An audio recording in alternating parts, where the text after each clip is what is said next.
life. Good morning.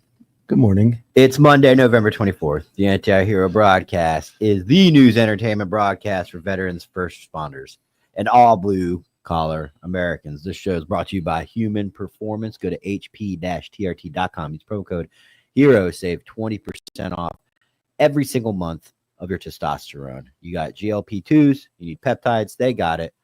Start your journey with Human Performance, hp-trt.com. Use promo code HERO. Save 20%. And, of course, GhostBed. Go to ghostbed.com/antihero. Save 10% on their already ridiculously low prices. Everything from pillows, pillowcases, mattress toppers, sheets, and, of course, their award-winning mattresses. They are great people. They've been a supporter of us for a long time.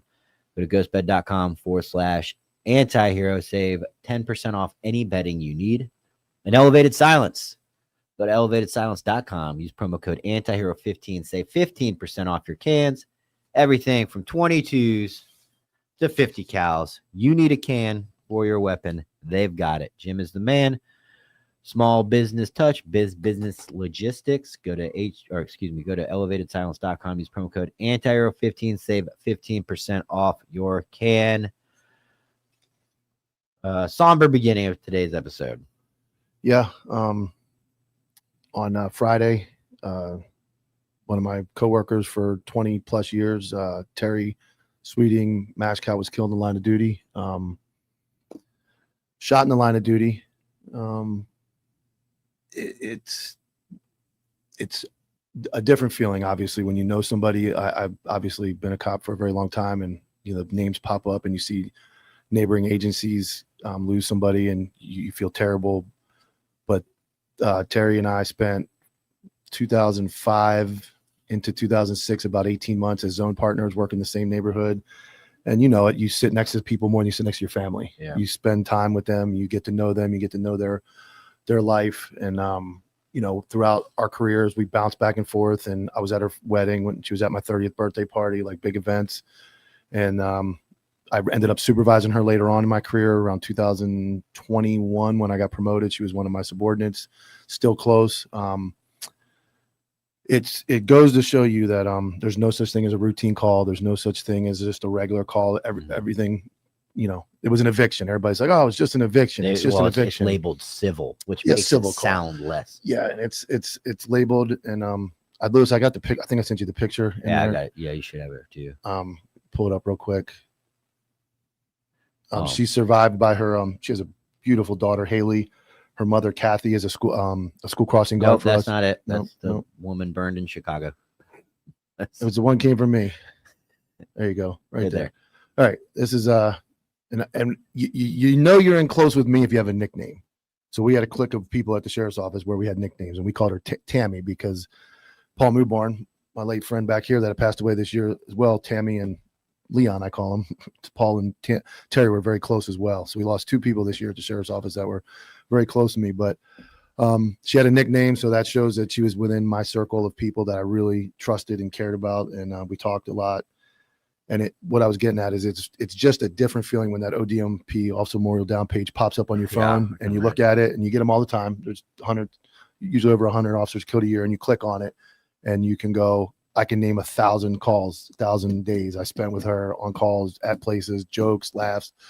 So it's different. And then there's a little bit of anger that comes into it because, and then resentment, like I wasn't there anymore. Even for a guy that's been retired a year, you think of all the times that you've worked calls with her, and it's tough. And like I said, her mother works at the sheriff's office as a school crossing guard, great woman. She has a daughter. It's a tragedy, and also a civilian lost their life there at that call as well, a locksmith that was at the scene. So a different feeling. And my goal is you never want anybody to pass away deceased and not learn something from it. So some of the tough conversations will come later on once we mourn and all that, like, talking about the call and what could never Monday morning quarterback somebody to put them down, but to say, is there anything like a debrief? What could we do better? Yeah. Could we ever approach that call better? Downplaying, you nailed it. Downplaying types of calls. I spoke to both of you on the phone about this, and Jimmy had great points too. But like downplaying, it's a civil call. We usually know civil deputies typically are people that it's a good gig. So I'm gonna say that it's a good gig. is. Typically, you don't have to do no running and gunning. You're doing paperwork a lot, but to evict someone from their home is probably one of the most. I mean, most of the time it goes without a hitch. It's fine, but there's going to be. It's like a domestic violence situation. Most of the time, they're just arguing. You show up. And civil is, for those who don't know, civil is domestic violence injunction. So you're being told stay away from your spouse. Kids, you're losing your kids. Like, hey, you have to stay away from your kids. You're being kicked out of your home.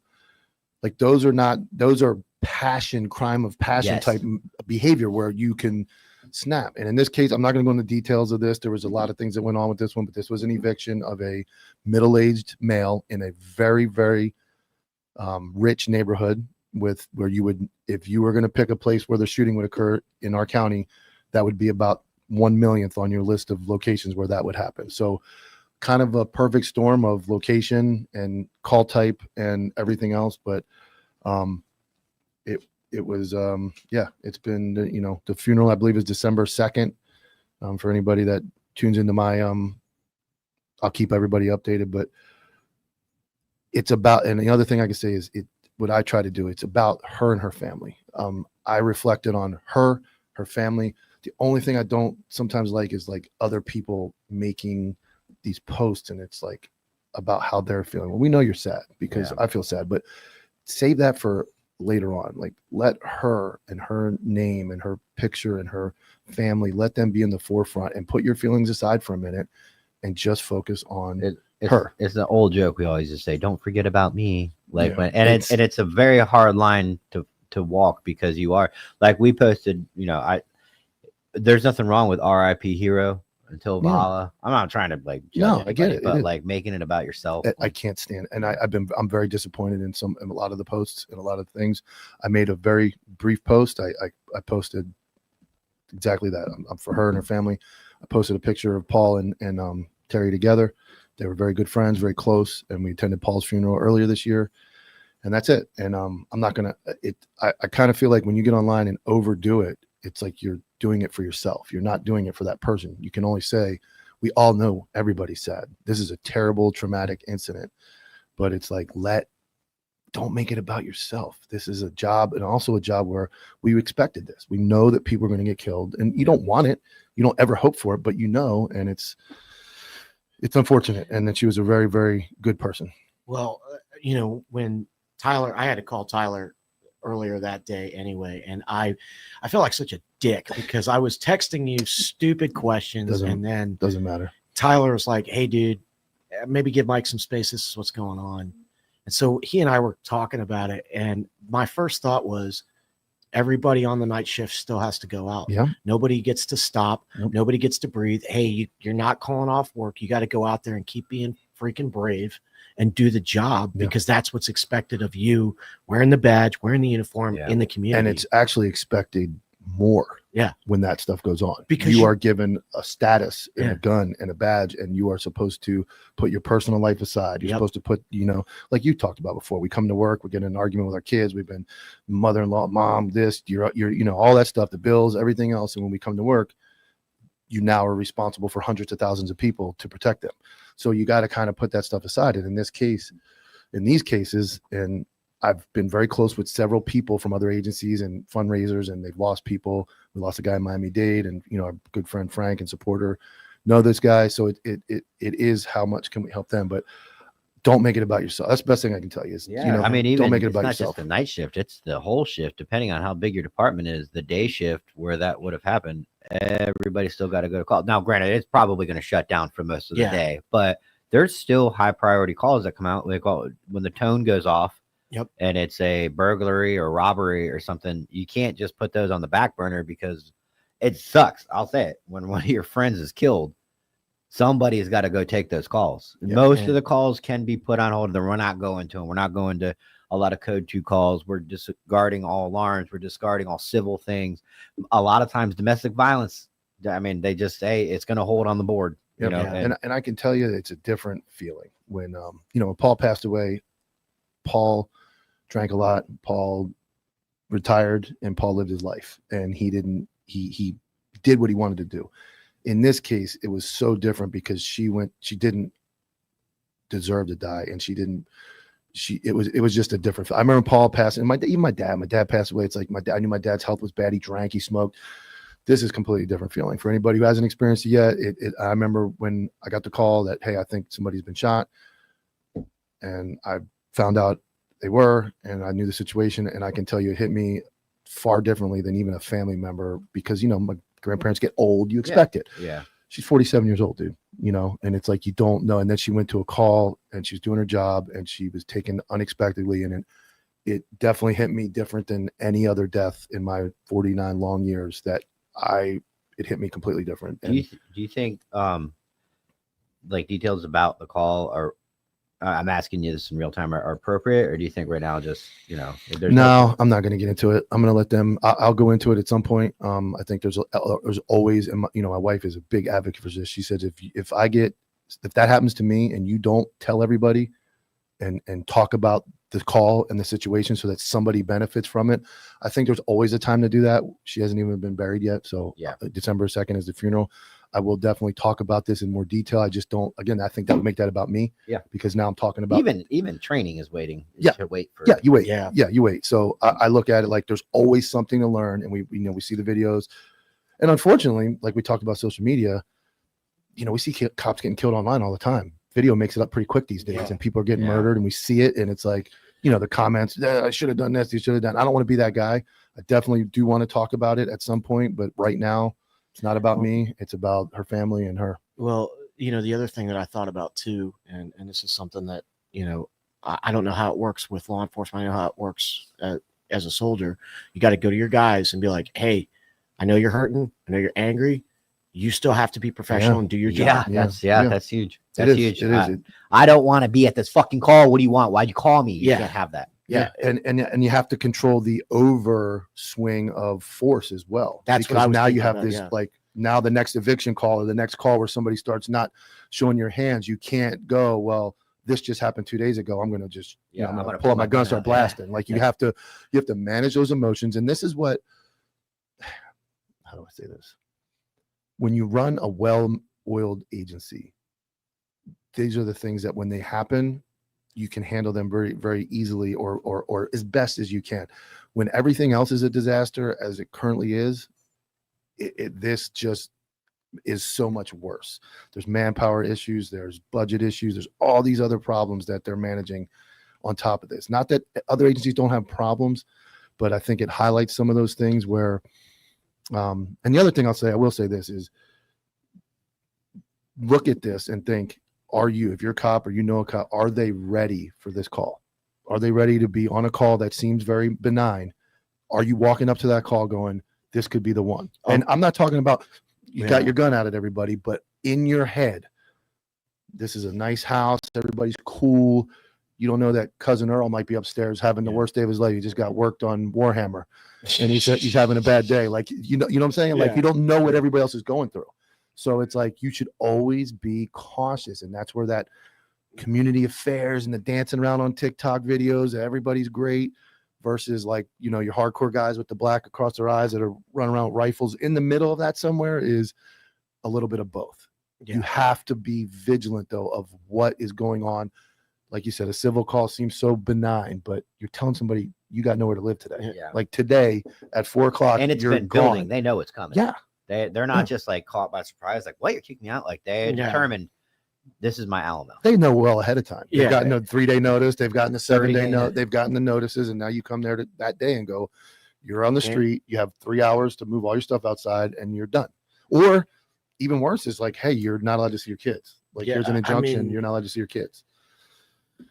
It's unfortunate. And you know, I'll just leave it at that. You said it well enough, Mike. I apologize. Yeah, no, there's not, and it's not, like I said, it's not. I handle things very differently than most people. I understand death and I understand all that, but I just don't make it about yourself. Make it about the person and do what you can for their family, and take a step back from the limelight or the posts and just say, hey, I'm going to focus on making sure nobody else, that doesn't happen to anybody else. I'm going to be very vigilant, and I'm going to be there to help everybody in this process, because that's who really needs the help, is the family. And you know, like I said, there's a young girl without a mother right now. We can peel this apart Yeah, we will. We And will. later. We're going to peel it all the way apart. But for Speaking now- of making everything all about yourself, old Rob O'Neill. The Rob O'Neill Chronicles continue. Can you throw up my little, when I say Rob O'Neill Chronicles, we're learning in the studio. You throw up, we got that? No. We did some troubleshooting today. Everybody's making comments about how awesome the video looks. So we're going to get Lewis on board here. yeah, me and Lewis came into There you go. Yeah. Boom. Came into the studio early, got the hardwire made. I love that. That side by side right there. The Rob O'Neill updates. We're not, it's not Chronicles, it's updates. Yeah, you corrected me. He went on the Bill O'Reilly show, and it's only 10 minutes. We're gonna break it down. But there's a couple things to take away from this, and we'll watch the whole thing, and then we'll pause it and break it down as needed. But this is comical at best. Oh boy, I can't wait. Roll it, Lewis. Yeah, that's your cue. You can get rid of that. There you go.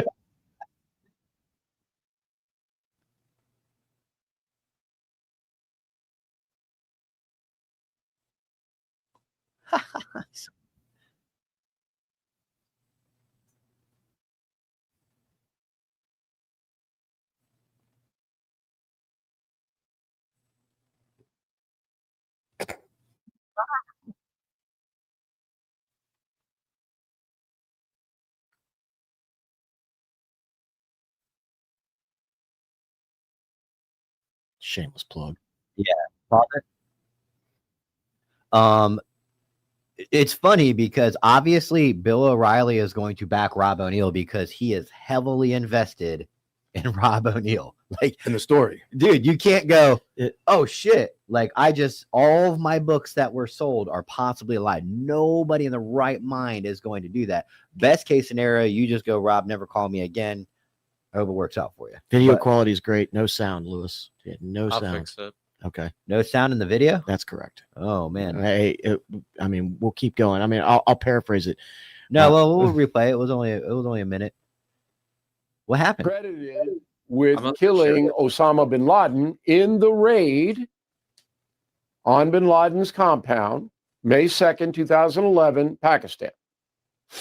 Okay, we opened killing All killers. right, can you go? All right, go back Sound to is good. Okay, Do you want me to go back to the beginning? back at the beginning. Okay. Go back to the beginning, Lewis. Do you want me to go back to the beginning? 2 million podcasts in America. And we don't do a podcast, so if you are counting us, then you have to go down one. All right. Many of them are irresponsible. They're just people spouting, saying whatever they want to say. They don't think there's any accountability. Well, there is now, because a lawsuit has been filed in New York State by a man named Robert O'Neill. Now, if you read my book, Killing the Killers, you know who Robert O'Neill is. He's a former Navy SEAL who is credited with killing Osama bin Laden in the raid on bin Laden's compound, May 2nd, 2011, Pakistan. Okay, we opened killing killers. It is harrowing what happened in that raid. Robert O'Neill pulled the trigger and ended bin Laden's life. Nice. We checked it every way we could possibly check it. It's in the book. We believe it happened. Stop right It's there. in the book. Well, It's in the book. It's in the So book. we've heard this before. We've checked it, right? We had the Tim Kennedy thing, right? Where Yeah. we did Tim Kennedy. Nick Palmashano was like, dude, we checked with everyone, right? We had those people on the show and they said no one checked with any of us, right? So that was a lie. So could it happen? Yes. So well, and then Bill O'Reilly proceeds to go, it's in the book. Yeah. So I believe it. so I mean, here's the thing. Andy came out. Andy Stump had a was it Friday, Saturday? Oh yeah, it was Friday. It was his Cleared Hot broadcast, and that was the first thing he opened with is, "Hey, the story you told is not what I've heard from other people that were at the command. Mhm. I don't think this is going to go well for you. You should probably stop." Now, if you don't know who Andy Stump is, he was out there at Damneck with that organization, dev group. I don't think. Well, any- yeah, it gets even better. Oh, I'm sure. Yeah. I just like. Watch this. there's a podcast, two guys that say O'Neill's a fraud. He didn't kill bin Laden. Now, we've got to look at O'Neill's resume.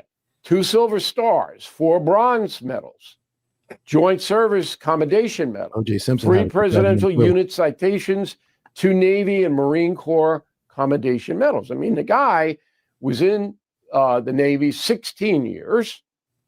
He's one of the most decorated officers, Chief Petty Officer.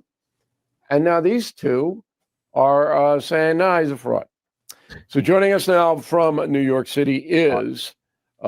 Real quick, I want you guys to watch him correct Bill and actually go into how much more awesome he actually is.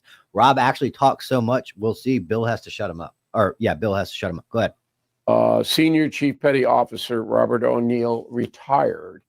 Now, did I sum that up accurately? Did I miss anything or misstate anything?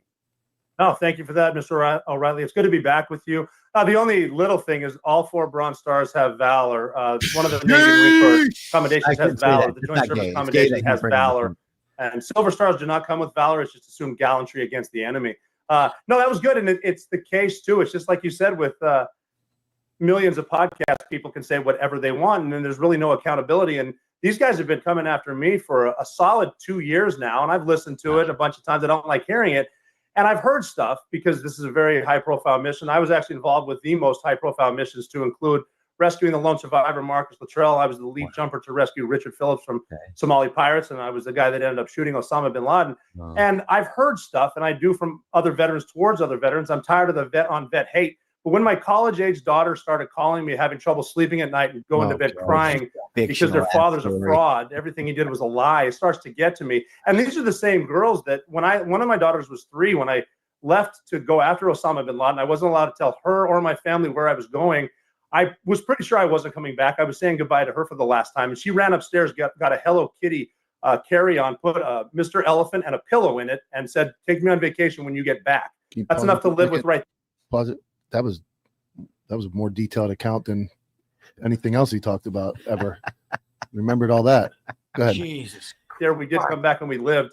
And then, 14 or however many years later, to hear it's all fake, it's all made up, and I'm a fraud. There is a time to stand up to bullies in everyone's life, and this is just my time, again, to go find the bully and win. All right, what are you suing for? Compared you to Osama bin Laden. He did. He just compared you to guys to Osama bin Laden. I think you can definitely make that argument. No, he just said it.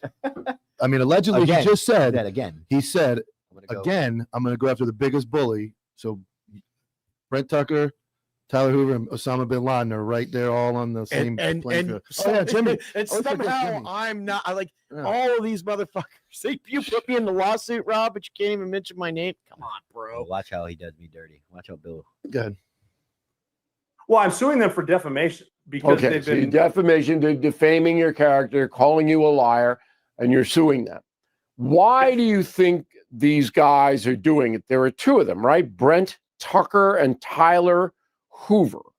Those are the 2 guys. Look at that double chin. Oh. That is like something off Family Guy. That was my post SWAT stopped running so much bod, but I've been there. No facial hair, no nothing. But it is surreal hearing your name come out of Bill O'Reilly's mouth. I will say that, dude. Even though he's dunking on me, like it is crazy. That's a new thing for me. I mean, I looked at you the other night when we had a phone call with a couple of individuals that I don't know if we want to. Well, I guess you did talk about it on the Mic Drop podcast. Let them find it there. Okay. And I looked at you and said, "What fucking world do we live in?" Yeah, it's wild. Anyway, sorry. Oh, you're good. Guys you're suing?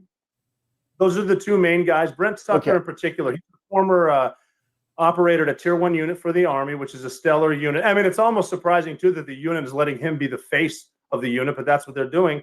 And I'm going after them because they're in talks with people behind the scenes that are just telling them different stuff. They're basing it on an after-actions report that we gave after the bin Laden raid.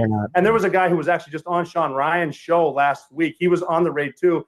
He based his book, No Easy Day, on the after-action report that isn't quite true. But he went on Sean Ryan's show and admitted that he shot bin Laden after he's... Yeah. Oh, my God. Again. You're throwing your own dude under the bus? They authored a report that's not the biggest raid in history of mankind. And they authored something that's not true. So this brings me back to he's saying that you guys are lying about him. And again, you just repeated. You have no idea what happened there. You repeated things that people told you About that was on an AAR. that was there. That was on an AAR, and then They were there. in 21, in the last reel, Yeah. he talks about lying on that, and now he says that the after action review of the biggest mission in history of the military per se is a lie. So to your point, I've talked to some other guys that are tier 1 guys and tier 2 guys that have been in the comments, so Green Berets and guys from Ranger Bat. You might make the truth a little bit more palatable in your operation summary up to higher, but you don't lie in your AAR because the AAR is for you and your unit. Yeah. Well, and first of all, how is he basing Matt Bissonet's not basing his book on an AAR? He's basing it on the fact that he went on the fucking mission. Sorry. Well, he says Bissonnet wasn't even in the building, so that's a huge discrepancy on both of them. So anyway, Sorry. this is wild that this is on Fox News. It's not on Fox. Yeah, News. so the two things that were left out. Oh, he's got his own Because thing. he fucking Ah. sucks. I thought he was still on Fox News. No, he's awful. So what does he have? This is not a podcast. What He's is got it? a book that's fucking false. But he said he's not a podcast. What is he? He's like a BillO'Reilly.com thing. So it's Like a podcast YouTube. without the name of a podcast. Yeah. Okay. That I purposely left out of the after action. One, Amal bin Laden was shot before I got there. She got shot somehow. And then other guys shot bin Laden after I had killed him.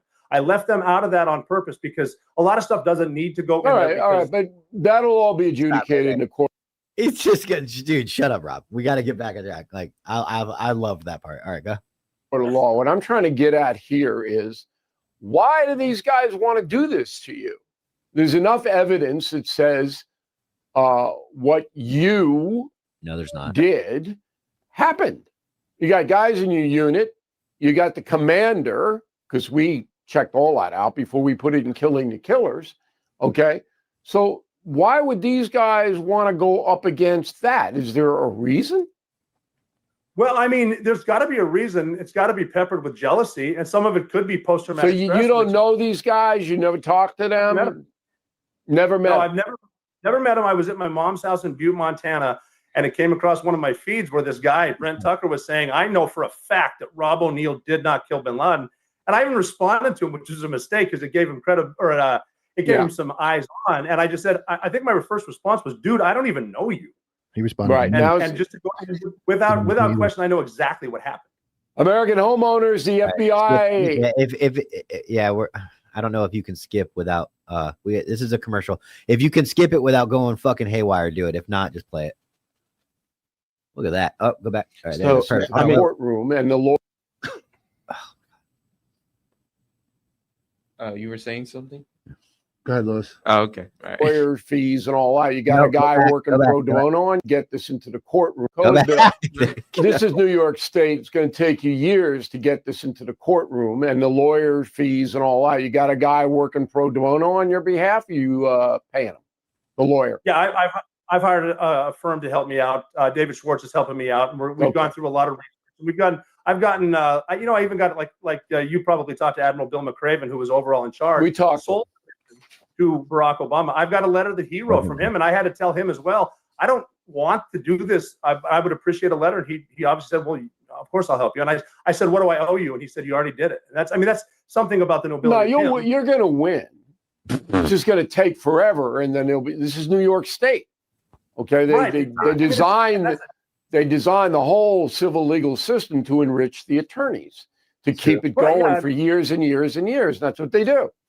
So say at the end you win. These guys don't have money to pay you off big time. Watch his reaction. The two podcasters, they don't have anything. Well, I mean, I don't think I'm gonna. I have the truth on my side, so I'm not worried. I don't think anybody wins. Like I want. What that was he was trying. He couldn't say what he wanted to say, and he was just caught up. Because also Bill fucking set him up for fucking failure right there. Are you trying to fucking bankrupt and take from veterans too? Is that what you're doing? And. Like you want to say something? No. Oh, This is bizarre. The whole thing's bizarre to me. It's just bizarre. what were you saying, Jimmy, earlier? I did. Dude, I have so many thoughts going through my head right now. I mean, listen, first of all, we have to talk about this stuff now. It's in the news. It's in the zeitgeist. Second of all, I wasn't on that raid. I never said anything bad up until you fucking sued me, Rob. And then I was like, okay, I guess I'm in this foxhole now. Here's what I actually think. But I don't know what I don't know what I was thinking about in that moment. I was just like, I'm flummoxed. I have no words for this. All right, keep going. To do this. No, all right, but I'm going in the legal system. So there's going to be a jury trial unless these two guys settle. I don't know. Maybe you would settle with them. I don't know. But there's going to be a jury, and they're going to say, no, this is all bull. And, these guys attacked them, and they were malicious in doing it, and it's a defamatory system. So they got to pay Robert O'Neill this much money, which they're not going to be able to pay.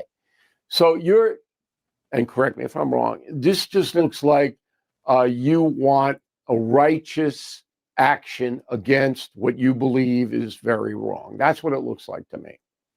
Yeah, that's very correct, Mr. O'Reilly, and it will also be a stand for the vet on vet. Hey, this is not. I am the first veteran they've. That right there. Oh man, he's going to call Bill O'Reilly and say you need to remove that because you can remove the video, but no, what he just said there was you are doing this as a righteous act. Bill's trying to make it sound like he's doing it for the right reason, but it doesn't the right reason. You cannot sue someone for defamation because you are doing something righteous. Correct. That is not the definition of defamation. No. Defamation is a false statement that harms another's reputation and is communicated to a third party. It includes both libel, written, or published defamation, slander. To be considered defamation, this false statement must be presented as fact and cause injury to the other person's character. You guys have repeatedly talked about what other people have told you. Mm-hmm. And his own people. Yes. And so without going into details about the case, there's just like the biggest things to take away is he said, Rob O'Neill said in there, they are getting their information from other people that were there. Okay, so he said that just now. They are getting that's quoted. They are getting their information. You had that downloaded, right? Oh yeah. Okay. I've got it. Okay. They are getting their information from other people who that were there. Sounds pretty what you guys would believe to be factual. If you called me and said I was here and I told this is what happened and you that's what the news does. Yeah. The news gets information from somebody who was there and then publishes it. So there's that one. The biggest number two thing is that he is suing to shut up Brent Tucker, Tyler River, and Jimmy Arnett. That's what he's doing. He is suing them when no. That's what, but those are the two things to take away. So in his own words, on a nationally broadcasted thing, he said, you guys are telling the story of what other people told you that were there. Yeah. In the after action report that they all lied on. Yeah, dude, allegedly lied. According to one person, it was untrue. And he's I'll say this because his podcast, and I can't say it was him, it was his podcast. They came, I never said a word about the guy. And one of my, I got demoted over an arrest where Corey Smith was one of the people involved. Very debatable. Carl Anderson did a 3.5-hour documentary where he covers in detail body camera and everything else. I just basically said, I went on his page when he reported that the podcast was dead. And I said, don't believe this. This is a lie. It's not dead. And his podcast responded to me, are you going to talk about Corey Smith? Like, that's the type of people, this is them. I have already talked about it, but because somebody fed him that IA, that was the nasty comeback to me when all I said was, I knew the podcast wasn't going anywhere because I was coming on. Yeah. So that was my response. But and talk about hate, veteran hate and all that. I'm a vet. I'm a police officer. And his first response was, let's attack him over a critical incident where he was demoted regardless. Wrongfully. And his first response to me was that. Then he deleted it and then claimed Rob O'Neill doesn't know who I am. So this is one of the major logical fallacies. This is what's called an ad hominem attack. Thanks. Okay. That's the word of the day. That's the word of the day. Ad hominem attack. Ad hominem. And what it basically means is I'm saying you suck. So therefore, don't listen to what this person is saying because you have skeletons in your closet too. That's not addressing the facts. That's addressing the messenger. That's an ad hominem attack. It doesn't work. It doesn't fly in a courtroom. It doesn't fly anywhere. Yeah, because you're not staying on the Bill, subject at hand. Bill Yeah. O'Reilly just said you're suing these guys to shut them up. Not Yeah. money. It's not about the 20. Like you literally, that's what he said. Yeah. This is like the way he said it was like, this is like instead of going in the comments saying, fuck you, I'll just make it even worse. I'll sue you because you made me feel icky. And Bill O'Reilly said in his own words, that's what he said. So you're not going after these guys because there's no money. You're just, and he was like, yeah, I guess. Look, man, I don't know. He blocked you guys. He wouldn't interact. He could have come on and said, hey, you No, guys are full of no shit. cease and desist. No, Well, hey, you're you guys not- are wrong. Well, you guys are repeating. So Your guys, in his own words, you're repeating what other people told you. And you brought up the fact that Andy Stump Yeah. brought up. I took Andy Stump saying this years before we did on a couch with Mike Glover and Evan from Black Rifle Coffee Company. Evan Hafner, Hafner, whatever. is it Hafer? Hafer. There Yeah, it is. Evan Hafer. And verbatim, he says, there is a narrative that's out there that has conflicting stories from what the public understands. That he said that, I cropped that and put that out there kind of like as a preview for our episode. So it was stated before us. We stated that because of that. And then Andy Stump came on and said the same thing on Friday. Yeah, Again, years later, he that's said the same thing. that's first of all, he made it sound like we've continued on this narrative for years. The reality is that we, the three of us in this room, have only reacted to his jackassery. I don't even really know the guy. I don't know him, I and don't know anything but about him other than we what haven't said that stuff came out in 2023. Yeah, that's old, and we were done. Just stop using big words. Dylan, back from when we started the show, $5 for the boys. He's a member. Thank you so much, Dylan. And another super chat from Travis Mill, $5. So Rob can get his $5 if he wins. But yeah, that's it. Just wanted to cover that. Rob O'Neill Chronicles usually are on Thursdays, but we couldn't let this one sit because he went on Bill O'Reilly and Bill O'Reilly said my name, which is pretty cool. So, Dude, real quick. Oh, what's up? no, Just I'm craziness. yeah, it's I'm never just gonna stop. It's gonna keep going. That's why it's the Rob O'Neill. As I reschedule this, you want to announce what we're doing this week yes, because of Thanksgiving? Yes. So we will be doing the broadcast on Wednesday, the 26th. We will also be doing the night shift on Wednesday, the 26th. I will be doing something live on Thanksgiving. And I think these guys will help me out on it. I don't, it's I our got nothing. it's our venture to make sure none of the boys spend holidays alone. Yes. So we are going, we have families and stuff, but we all have been there. And it's not like a depressing thing. It's not that we think you're going to do anything. It's just for the fact that nobody, because of our jobs, because of our lifestyles, that causes divorce, that causes us to leave our families to go deploy somewhere, causes us to get stationed somewhere. We got no immediate family. Ex-wife's got the kids. It doesn't matter. No one should spend the holidays alone. So the boys won't. Yeah, we'll be on. And Wednesday I'll drop my noon episode. Wednesday night is Hot Topic with Coppville on so I'm gonna have to film that. I'm gonna do that from here. So I'll be live on Hot Topic from Coppville on Counterculture from 7 to 8 before the night shift goes active. And then when Kenan comes on, we'll talk about the other. Well, Kenan says I'm ready when you are. Bring him in. Is he even in? No. He's come not. on in. Tell him to come on in. No, I didn't get an email yet. Jesus. Okay. We'll work on that. What Yeah, else we got? hey, but I mean, Go ahead. but If you guys could you talk about Range Day, December 6th? Yeah, range. I need to think. It's the pictures up. Okay. We have it in there. I gotta wait for Lewis. We should have it in there. No, I'll handle that, Lewis. You just keep okay. going with the podcast. Get the range day flyer up if you can. Right there. Over. Right. yeah, Dylan One Matt more. says There you go. he's going to be watching on the Thanksgiving show. He set Put $2. that up. Thanksgiving show. I'll be working and watching. So hell right, yeah, hell dude. yeah. Is that it? No, that's not it. Okay. Remove that, Lewis. We got to get a folder. Like we have to have a meeting. That's Lewis's fucking job. I'm I just can't saying, do everything. like, there's a range day brochure. It was sent. We did it last episode. So it's just probably.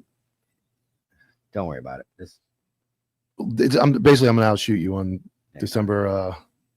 That's Sunday or that Friday. Are we doing something the night before? Yeah, well, that's the day. December 5th is the night I outshoot you in South Carolina at the range event. Are we doing it? But aren't we trying to do a live show that night? Yeah, well, we're gonna stream for Patreon on that night, and then but that's like they're gonna be shooting and having that our competition. We just watched this. Apparently, we just watched the second biggest lie on Rob O'Neill on the Bill O'Reilly show. That's the first biggest lie is Mike out shooting me. Okay, so there it is. That's Warrior Range Day up in South Carolina, Ridgewood. Yes, right? Yes, and it's sponsored by Daniel Defense and as soon as I think it's out of the way, Operation Patriots. It is a complete nonprofit day. So it's Friday night is like a fun shoot where you and I are going to shoot. They'll be running the course of fire. There's like a bonfire, and then we'll be streaming there. And Saturday is a whole day of competition, and we're going to be interviewing the guys. We're not selling anything. It's another day where we're going up there completely on our own time to help with that nonprofit. And there's a whole like SWAT type competition, but it's not an agency sponsored thing. It's a nonprofit operation. We're raising money for. So if you're in South Carolina, I think this is like an hour from Savannah, Georgia, somewhere up there in South Carolina. South Carolina, middle of nowhere. Yeah, if you're in there, you want to come hang out with us, get with us. We'll figure out. And I'm not going. Right? Are you? I can go. I just don't know. I never actually asked, and my now wife I'm might like, go. Huh? My wife might go. Oh, really? Yeah, she was originally working, so we'll coordinate that. Jimmy might be going. I mean, anybody can go if they want. I just don't know. Really, we haven't even looked in a hotel yet. I heard the closest hotels are not close, far away, and that is right in the area where that deputy went bonkers and pointed the gun at all the kids. What? Yeah, remember the deputy video? Yeah. Where the kids were in the road and he was screaming, yelling. Oh. That's like Beaumont, I think, is what that Beaumont. is. Yeah, that sounds like in the middle of nowhere. Yeah, we'll pump that up next week one more time before we go. But those guys are awesome, and they're letting us have a booth up there for a small donation. We're gonna make a donation to the charity, and we're gonna go up there and I'll show Tyler how to shoot. I'll be shooting my SIG too. Oh, wow, I'll shoot you with Glock. Okay. All right. Got a switch on it yet? Because they're available. I got old. Have you seen the videos yet? They're all over now. The V has already been modified to have a full switch. Let's bring K9. You can't break the spirit of America. No. K9. K9, the hottest sports better on the internet right now. damn, dude. Dude, Tell I'm me- hot, baby. So let's first talk about. Oh yeah, wait, hold on. I spend money on. Or I spend time on these. All right, hold on. Do it. Sports with K9. There it is. Hey. Monday morning segment. All right. All right, So you can remove it now. first, I'm gonna pump our new show, Locks with Copville, Sundays at 11:45 a.m. An hour or so right before the game start.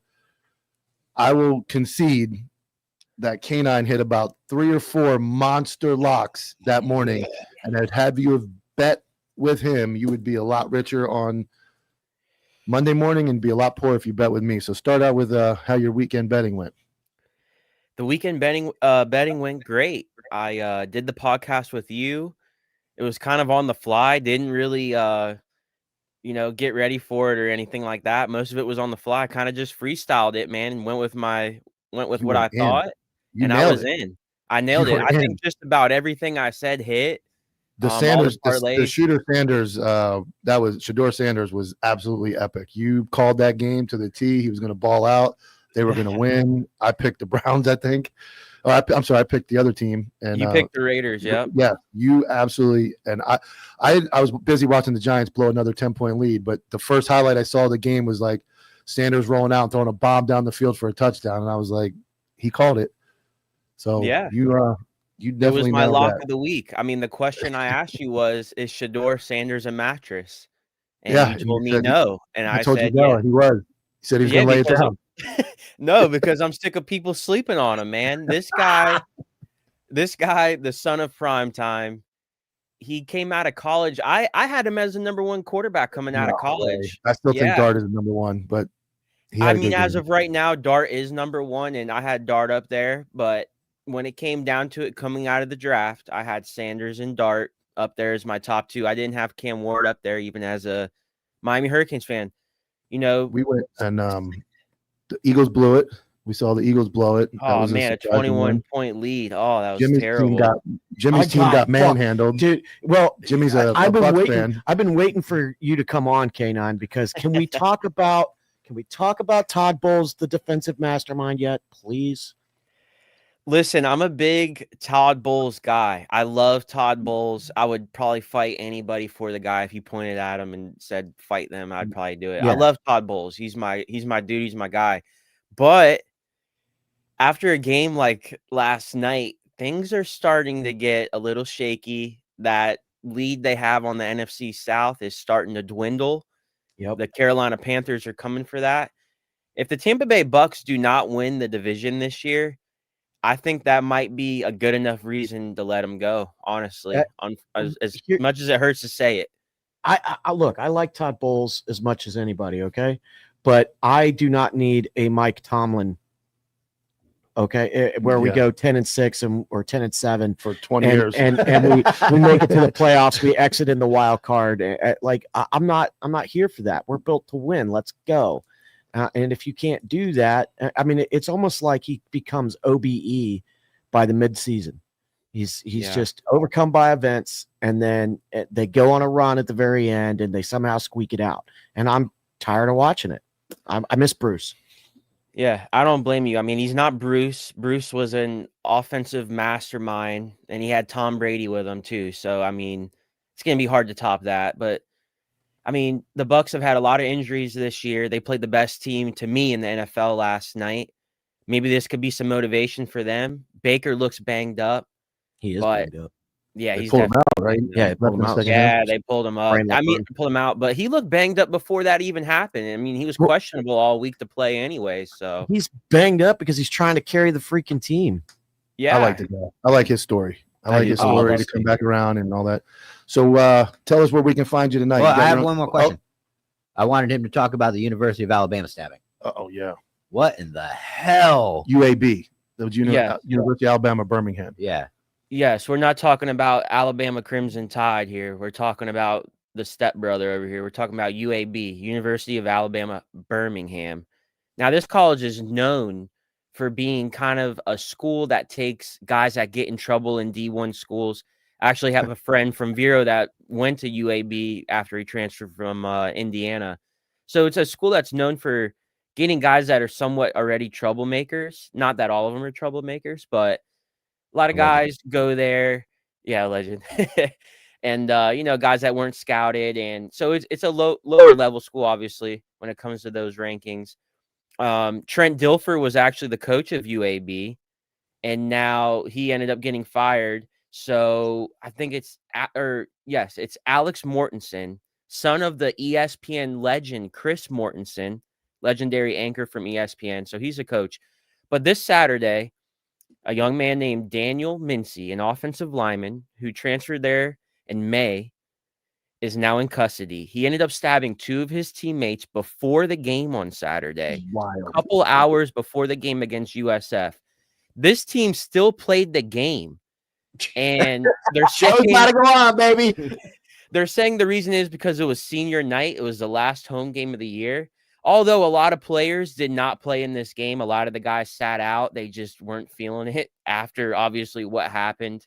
Daniel Mincy is currently in the Jefferson County Jail facing an attempted murder charge right now. 2 counts of it. What in the world before game, but on game day before a game would possess someone to stab his two teammates? What could have happened? There was an altercation on the field, right? Before that, the Friday. What gun? What gun? No. The coach hasn't really talked much about it. They haven't released the name of the players that were stabbed. The coach is kind of being hush-hush about it right now. Not too many details have been put out there, but I don't know if it was a pregame meeting and the guys were messing with them. I mean, it's college football. Like I said, a lot of the guys that go to UAB, a lot of them are troublemakers. Who knows what the hell happened? I mean, they could have been messing with them. They could gambling. have been trying. Justin's got a good point. Maybe it was a gambling debt. Maybe they were supposed to throw the game. The pick was in. Holy shit! What kind of wild world do we live in? You would, if you told somebody That is savage behavior. 30 or 40 years, That is savage behavior. 30 or Stab 40 your years teammate. ago, that there would be a stabbing in the locker room before a college football game. They would never, ever, ever, ever believe that. Fatherless behavior is what we like to call it right now. Oh my God.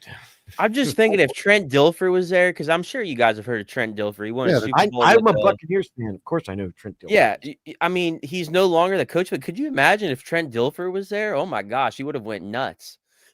I mean, or he might have just thrown the There ball. was an at anniversary. I saw the sideline for no anniversary of reason. Bottlegate was today, I believe. You remember Bottlegate? No. Cleveland Brown. I was at the game of all places on earth. Cleveland, Ohio versus Cleveland Browns versus Jacksonville. What were you doing? The mother of all four of my kids are from whole families from Strongsville, Ohio. So her dad worked for Key Bank and had a luxury box, and we're like 4 rows up watching this game, 2001, I believe. And the fourth down play happens. They call it a first down. Browns run up and spike the ball. So there's been another play played. Mm-hmm. Should be done. The referee went back and said their buzzer didn't work to get the review in for the previous play. So even after a play was run, they went back and reviewed the fourth down play and determined it was not a first down in Cleveland. And the place went crazy, and they were still selling the plastic bottles. So everybody was leaving a quarter inch of beer, and I was there. And they just Whipping started. They covered the field with bottles. It was called Bottlegate. And one of the biggest decisions made was they ended the game with 48 seconds left, and the commissioner then Tagliabue lost his mind because they didn't run out. That game never officially got finished, and from that came the alcohol two per limit. They stopped selling alcohol in the third quarter. Aluminum only, like pouring beer, like they got rid of all that. But I was actually at the game, and it came up my feed. It was the anniversary of Bottlegate, which I was actually at the game in Cleveland when that happened. It was wild. If anybody's from Ohio, it's a terrible Mistake by the lake. Yeah. Cleveland. Don't Mistake by the go lake. to Ohio. It's bad. They make great football Cleveland players. bad or Ohio's bad? Cleveland. You're saying the whole state. I am out on Ohio. I am out. Pretty much Western Pennsylvania. Yeah. Yeah. But they call Cleveland the mistake by the lake. So they've had some struggle up there. You can actually no longer buy a plastic bottle even at an NBA game that comes with a cap on it. When I went there and I got a bottle of water, they took the cap off and they put it to the side. I'm like, dude, give me my damn cap. They don't want you to load it up. And yet somehow you can't people are put the getting cap on it. dildos in. So you can hide those well. You can hide those pretty well. All right, K9, where do we find you tonight? Tonight on the Counterculture YouTube channel, we'll be live 7:00 Eastern. Counterculture Sports, be there, or Make on sure my you listen- Instagram Make at sure you listen to his K9_Florida. bet. He was actually absolutely on fire yesterday. So Did you listen him to me? tonight? Is your account no, back I'm at still zero. zero? I'm still zero, man. I didn't listen. I gave you the would've, lock of the year, man. Yeah, you did well in the Packers game as well. You hit that dead on. I know I should have put that bet in myself. I just put one of the legs of it in, but I can't complain. I still won. So All right, so don't forget to tune in tonight, 7 p.m. Counterculture YouTube for K9, and me and him will be back next Sunday at 11:45 on Counterculture for the locks of the week. So we appreciate it, dude. Take care. Later, bud. He was. If you bet with him yesterday, So- you'd be up very much. Do not fade K9. No, he's actually, and I'll give it to him. He studies a lot of stuff. He jokes around a lot, but he is very knowledgeable when it comes to sports and the betting and the fantasy. He's usually up in our top of the fantasy football league we're in. And he went down the line yesterday. He had a 3-leg parlay in the Packers game, the under, a touchdown, and who was going to win. He nailed that. He definitely called Sanders having a great game and the Browns winning. So I'm more of a heart better. Like, I'll bet completely against the team because I'm like, I like them, but everybody wins. I'm like the Giants. Like, I'll pick the Giants every week. You know, they're going to I get was murdered. rooting I don't like Dan Campbell and I like the Lions, but I was like, man, I really want the Well, Giants to they win. set a for record. Mike. They set a record. It was like their 5th game this year where they were up by 10 points and lost. They fired their defensive coordinator this morning. They fired their head coach last week. They are reeling and in trouble down in there in They're going to get some good draft picks. East Rutherford. Yeah, they are. But they are a team that has a lot of talent but finds a way to lose. Winston actually caught a touchdown pass yesterday. They ran a trick play to Jameis Winston. He caught a touchdown pass, first one of his entire career. And they scored 2 of their touchdowns on trick plays. And then when it mattered, they folded like a young girl. Wet cardboard box. Like a wet young girl at prom. They folded And that was that. So here we are. We never did the recaps. There's not really much to recap other than the fact that we gave an extended invite to Tig via every social media platform and YouTube, and he never reached out. We were reached out to by somebody else. You gonna talk about that? I said it on an open mic. Okay. Make people go Well, then for you it. said it there. Huh? Okay. Yeah. But open mic, I'm telling people that's the hidden gem. Yeah, the meltdown between me and Jim, the meltdown between me and Jimmy was actually featured in full detail on open mic. So if you're not following open mic counterculture, you really should. It's the Talking Dead of the anti-hero broadcast. well, and it was designed, and I think you're finally doing it now. What it was designed for is to make fun of the week in review, talk some smack amongst the network. Yeah. Justin actually shows up on open mic and does some work. Can't get him here, and he's counting his retirement days, and he needs like a month's notice to fill in. But no, Justin does a great job, and that's what that show is for. Donut shop. I watched the thing, and Justin, I hope you got boys in the chat. I hope you got your shot glasses ready. So I could. What's funny is when I watch the clip, I can tell you. I don't need a CVSA or a lie detector test. I can tell you when my voice hits a certain, and it's not loud. No, It hits an octave of, like you called it, like it hits an octave, and I'm like, it's sort of like one of those things that like a dog hears, and Yeah. and their ears kind of I'm perk like, up, because all right, that was what happened to I'm me. I was being a like, dick. "Whoa." I'm being a dick. Like I can tell by the voice. So if you, like, there's certain times you send me stuff, I'm like, no, dude, I'm joking.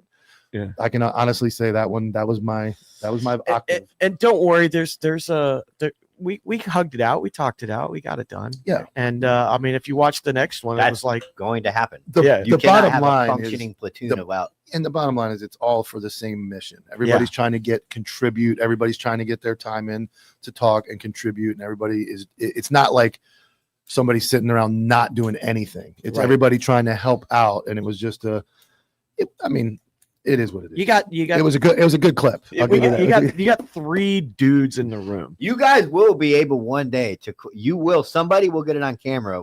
One of my freakouts. Oh, I know. It hasn't been documented. No, we just don't. I guess before I wasn't the co-owner of the company, so I Yeah. kind of walked my grade. It's coming because your meltdowns usually occur before the camera starts. You walk in the door and something's not working. There's a light off, and he's fucking walking around. I fucking walk in 10 minutes before it's show, and the fucking lights out, and I can't fucking. All I do is try to make this successful, and the light goes out, and I'm fucking. My whole day's ruined. It's like that's usually what happens. So I mean, like, when Justin talked about it, he was trying to walk through troubleshooting, and I was like yelling at my phone while Justin was saying, like, I've already told Tyler this 3 times, Justin. Well, the funniest part is he doesn't really get mad. I've never seen Tyler mad, and I've been around him now. December will be a year that we kind of got together on my first episode of Anti-Hero. Yeah. I've never seen him mad, but there's like a level of like if something is not going right, like this morning, the humming of the fucking humming. I could hear through and I'm the like, text. here it comes. This is going to be great. And it's like, it's never mad, Yeah. but it's always like perfect timing right before 10 minutes before this is that. And it's hilarious. And then if I really want to piss him off, I just wait till log out of everything. no, I wait till night shift, and then he has like his 3rd beer, and I'm like, well, you're fucking drunk anyway. I'm not fucking drunk. I had 3 beers. I'm not a drunk. I feel like I'm arguing with my wife. Yeah, I love it. I wait till he gets about the 3rd or 4th beer, and something comes up, and I'm like, you're just fucking drunk anyway. And then that's it. I mean, just so everybody knows, like, I put myself on a moratorium of alcohol on the show. What moratorium? Yeah. Oh, is that a thing? You're just trying at this point. No, that's a common word. It works in Scrabble. It's a word in common usage. So tell us about the moratorium. What happened? What happened? What is it? A moratorium means like I'm not going to do that. Yeah, but anymore. why? Why did you need such a strong word? Well, because because it's strong alcohol. That's why. So those who don't know, Jimmy had the Cat 6 cable going across the floor, running as a straw all the way to it was actually in the bottle of alcohol. That like a I'm over here terminating. Yeah, when you promise, guys. when you pump the Coke at like the bar, Jimmy had the whole wire. We thought it was going to the internet. That's why the signal was down. It's the world's largest straw. Jimmy was filling his glass, and we had like 72 kilobyte internet service going on. We wondered why. We picked up the Cat 6 cable, and and rum and vodkas fell out of it. I was like, what is going on here? Oh, that's funny. Oh man, we got to do that. Yeah, I get a little too sauced sometimes because I can't drink beer. Beer does nothing for me. You got to play that fucking video, dude. What? You got to get it ready. The War Hero video, man, that you sent me. Oh, This it's is on the Facebook. What is it? It's a dude, and we were joking like, It's a Boondock Saints, Uh-huh. and it's like when your veteran buddy has more than 2 drinks, and he's like, "There was a fight." That is so true. I have it because I don't get very. Facebook's messages on not Facebook. user friendly. It's terrible. Yeah, It's Oh, terrible. man. I can get it to Lewis if Lewis has time to play it. Hold on. Keep talking. I'll get it to him. No, I mean, but I have not drank liquor in like 4.5 years because I was the same way. I was like, beer doesn't get me drunk. And then eventually I realized one day through friends and just being an idiot, you don't have to drink getting hammered doesn't have to be the goal of enjoying a beverage. Yeah, I did the same thing for dude, years. I mean, especially if you've been, in the military. By the way, there's a rumor going around that the 3 of us never served, and that's why we're coming at Rob. But it's just so everybody knows. Can we clip this? I was in the Army. I'm wearing a shirt, by the way. Nikki, this is for you. Army, because nobody plays Navy. I can bring my DD214 in. Who's Nikki? I can bring my DD214. Yeah, I in. can bring mine in too. Mine shows a really cool badge too. It's called Airborne. Yeah, mine has a CIB. No, you got by nature they put you on an airplane. You got an award. Oh wow! Mine shows an Not even EIB. put you on, they kick you the fuck off. Yeah, Mine shows an EIB. I got that too. Where I earned it. Okay. I got an EIB too. Okay. Oh man. I don't You have got an EIB. I don't have an Oh, EIB. No, Jesus. I Yeah, I wasn't trying to be the best at being retarded. Best beer. The smartest retard out there. Well, I mean, it was one of those I don't know how they. I can't see us. You're switching angles, right? Yes. Okay. Yeah. I mean, EIB was not a game. Is that in the really a 25th. rumor out there that we didn't serve? Yeah, so you'll see it in the chat, underneath all the Rob In the videos. comments? Yeah, in the comments, these guys never even served. It's Yeah. You guys never even went to the Middle East. I'm like, and I did replied not. to one, and I was like, me and Tyler were in Iraq at the exact same time. Drink, boys, drink. We were there at the exact same time. Yeah. And just he was an 82nd guy, and I was a 25th ID guy. So y'all can pack shit down a rat hole. I mean, for all I care. And Not you guys. Can we sue You him? know who we're talking about. Can we sue him for saying Yeah. that? They were good? That's a fair point. If Rob can sue us, Yeah, I don't have the combat. I didn't go to combat. I was pre 9/11. I joined 96, 99. I mean, He missed the Korean War by that- this much. and that's and for somebody to say that sucks because that's actually of all the things besides having a good family, kids, and all Yeah. that stuff, signing up to serve my country is one of the things I'm most proud Yeah. of. I chose to do that. Yeah. There was a rumor in my that was right. There was a rumor in my town because I've come out now and started posting those that I was in trouble for drugs and all kinds of stuff, and that's why I joined. I got forced. no, into the you were military. fish poaching. I did catch a fish illegally, but I didn't. I joined because I got promised. I was told, "Hey, you go join the military for a few years and come back. We'll hire you as a cop." And I was like, "Well, sounds like a plan," and I went.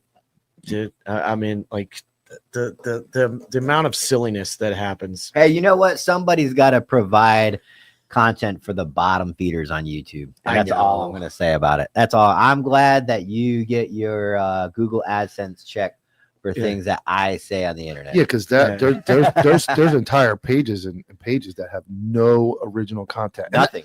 And that's where I look at obviously making money is important. I don't want to be homeless, but I would rather be moderate and live comfortably doing my own thing with my own ideas in my own way versus countless hours of watching other people's content, clipping, editing, and then posting.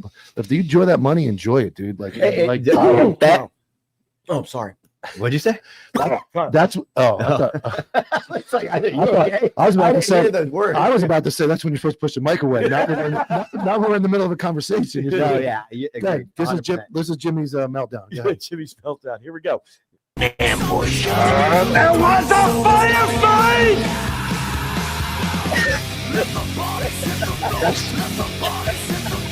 That's Jimmy's gun. That's Jimmy's brain after like the straw when the straw gets too much. And we're not talking about enough war. This is a very serious topic. There's a fire right in my head. I need to get it out. You just pulled out a gun in the studio. We can't do that. We'll get a freaking YouTube strike.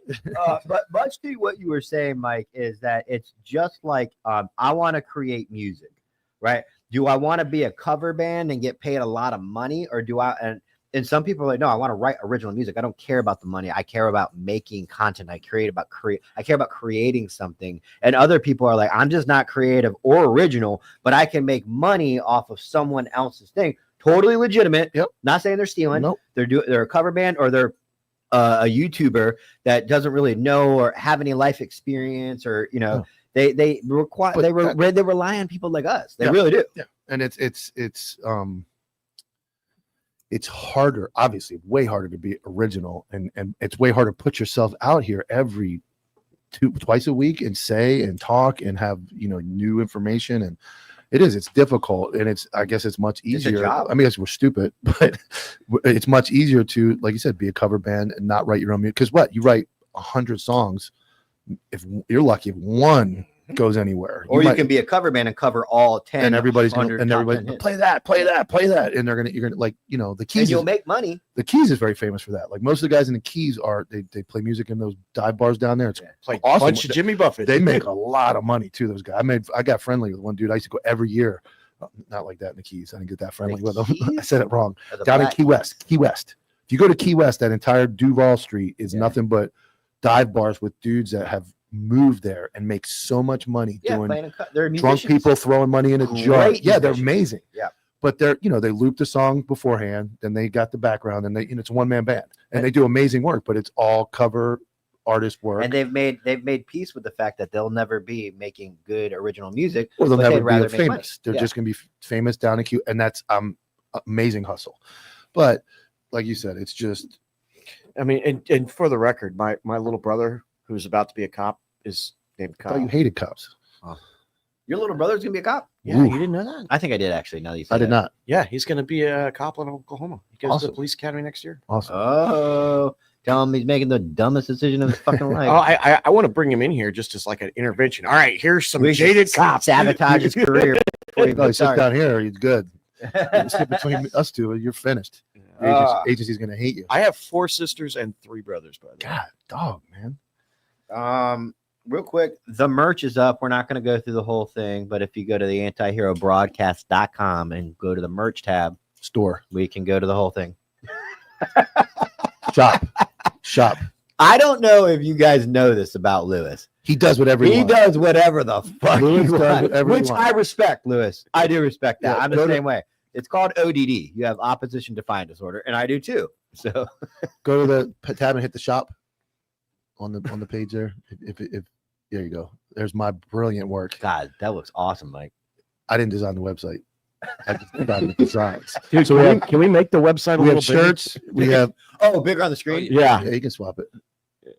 What in the name of no for he's them? Doing, he's doing like 3 things. I love it. This is the greatest show on earth. So we have some shirts, distractionary blows. We have and we're looking for in our Patreon and everything, guys with ideas. I can create a shirt, a sticker quickly. Oh no, it's been in the comments like 3 times. It's freaking Tyler with a turban, and it says Ben Tyler. You can do that. Ben Tyler. We're working on.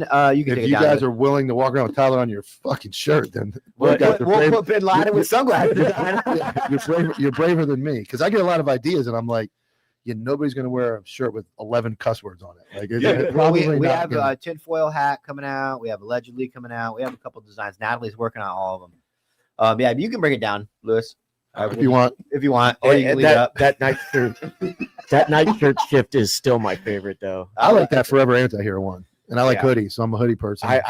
We're gonna need some hoodies. It's almost hoodie weather. The anti-hero podcast or broadcast, the whole anti-hero theme is that it's a movement. It's not like it's almost like multiple people can be Batman. It's still Batman. This white skull right here is a movement, and it's an idea. It's not one person. That's right. That's 100% right.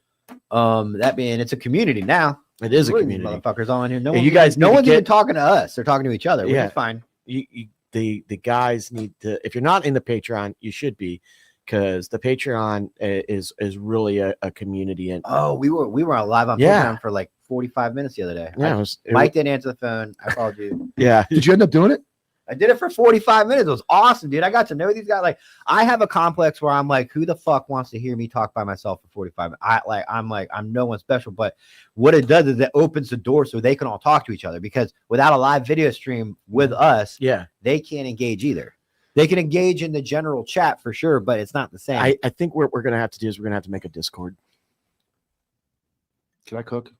Yes. About something completely different that I forgot to cook on earlier. I thought you meant cook some chicken nuggets. No, I'm starving. I'm on a Oh, diet. me If you too. guys don't know, I'm like, this is I'm about to order this is a half DoorDash gallon. or I'm some drinking shit. 2 a day, so a gallon. This is all. What is it? It's like Kool-Aid. no, it's a just The salt, Burt basically Kreischer. salt water. It's like bad. So it's good supplement stuff. You just pour it Electrolytes? in, yeah, but it's not sugary. There's no sugar. It's just salt and water, and it tastes terrible. But like anything else, I get chunky. I get to driving over here eating donuts from Circle K and all that stuff, and I gain weight. I got a cruise on the 19th, so I'm like, this is a miserable Mike drinking water. I had yogurt for breakfast. I'm not eating. We're not going to Huey Magoo's no more. Like, What are we going to? we have to go to I can Chipotle. DoorDash We're gonna some have to food get right now. Chipotle. So, but I wanted to say something when I talked about the death earlier, and passing away of the Debbie being killed.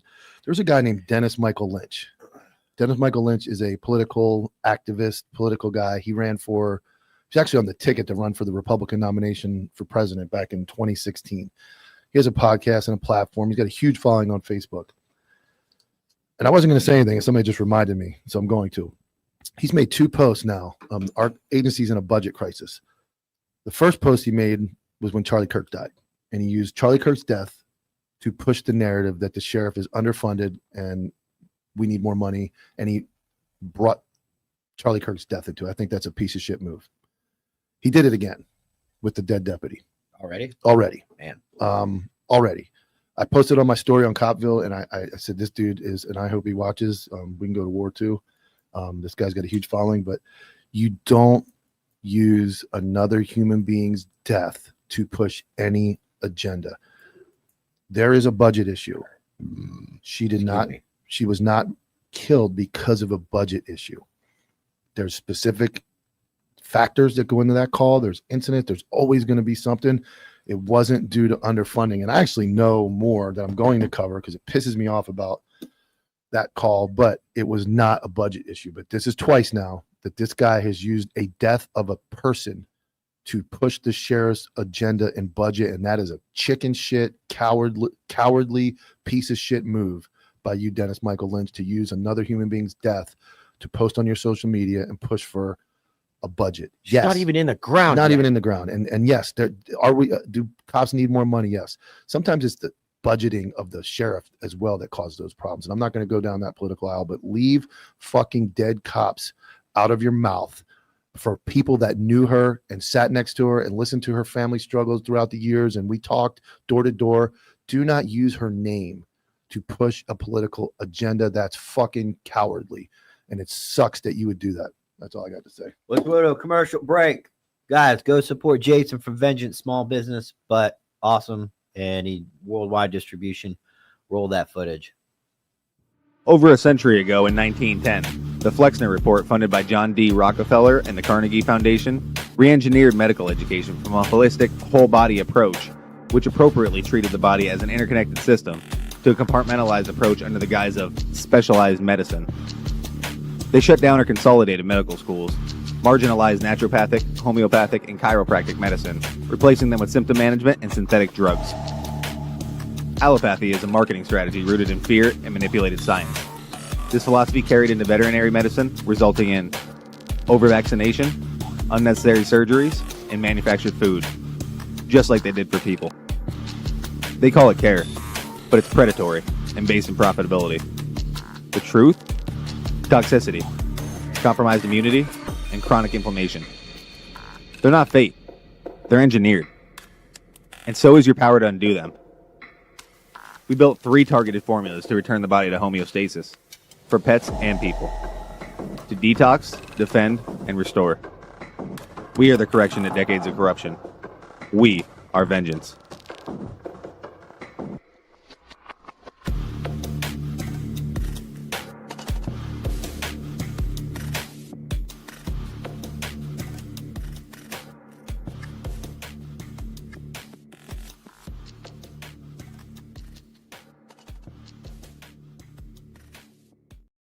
Longest commercial ever, but also brought to you by Flatline Fiber Company. Go to flatlinefiberco.com, use promo code antihero15, save 15% on their rifle slings, IFAKs, dump pouches, and baseline bags. Made in America with a lifetime warranty.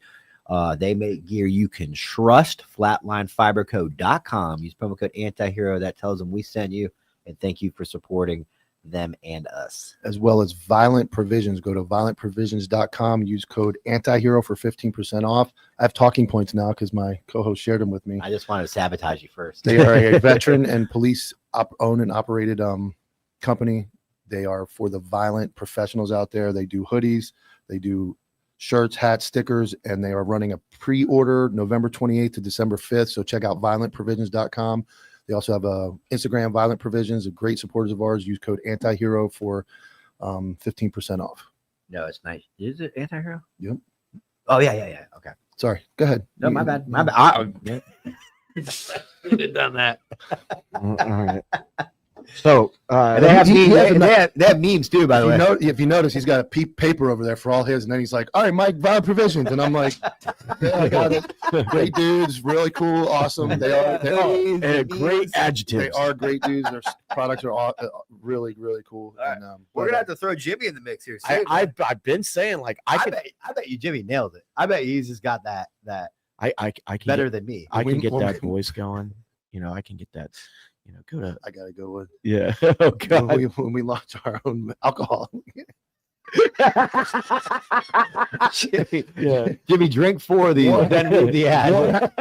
and what's going to be really funny Warhammer is like, vodka. yeah, like Jimmy, Warhammer, is that it? Jimmy, why do you not slur? Like, how come What's the game? Warhammer 40,000, baby? Warhammer 40,000. We're gonna get you once we start expanding the show a little bit. We're gonna get you a segment on Warhammer. Oh yeah, I cannot wait. And we're gonna see if Are the we- chat likes it. Are we ready for Clint yet? You want to do? You want to wrap it? What's we hit still up- got Tig Let's hit Chicago. and Chicago. Or not yeah. Chicago. The fire in Chicago. Yeah, Okay. the fire in Chicago is So bring up the Chicago JPEG fire. one first. That one. So we covered this on several what is he shows. doing? He's setting a person on fire. So this kind of went almost under the radar. It was talked about very briefly in the news, and it was gone. Looks like This is a guy with like 40 arrests over his lifetime. He was charged for terrorism for this incident. But this is becoming a theme. Go ahead and pick up. This is the victim. Go ahead and pull the other picture up. That's the victim. Are you kidding me? That's That the was victim. one of her profile pictures. That's the victim. Are we supposed to make? No, She's not dead. We can make fun of her. I don't know if she's dead or not. No, but, she's not. You She can survived with not only 50%. make, okay, but here's the thing. It worked. If Your I- profile picture worked. if there was it hadn't happened yet. If there was a black female set on fire by a white male, I don't know that this country survives. I don't think it I does. don't think this country survives. It surely would not be on the news. It's not. That is not on the news. No. That was in and out, gone, done.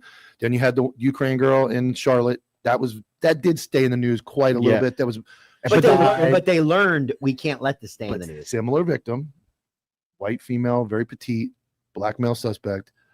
Oh, I got one other thing, and it would not. This country would be done. I Yeah, got we one other thing. Go ahead. the country would be You guys burning. keep talking. I got to send Lewis something. I want him to bring up in a minute. But you guys go ahead. So Nicole Morgan with a drive-by super chat. her name is Nicole. You freaking Philistine. I said Nicole Morgan. You said nickel. Nickel. I said Nicole. Yes. Nickel. No, I didn't. Yes. My wife makes fun of the way I say shit all the Clip it. time. I You said said nickel. Nicole. Okay. Nicole. Uh, Nicole. Go ahead. Drive-by super chat. Have a great day, everyone. Thank you, Nicole. Thank you. See, it sounds like I'm saying nickel, but I said Nicole.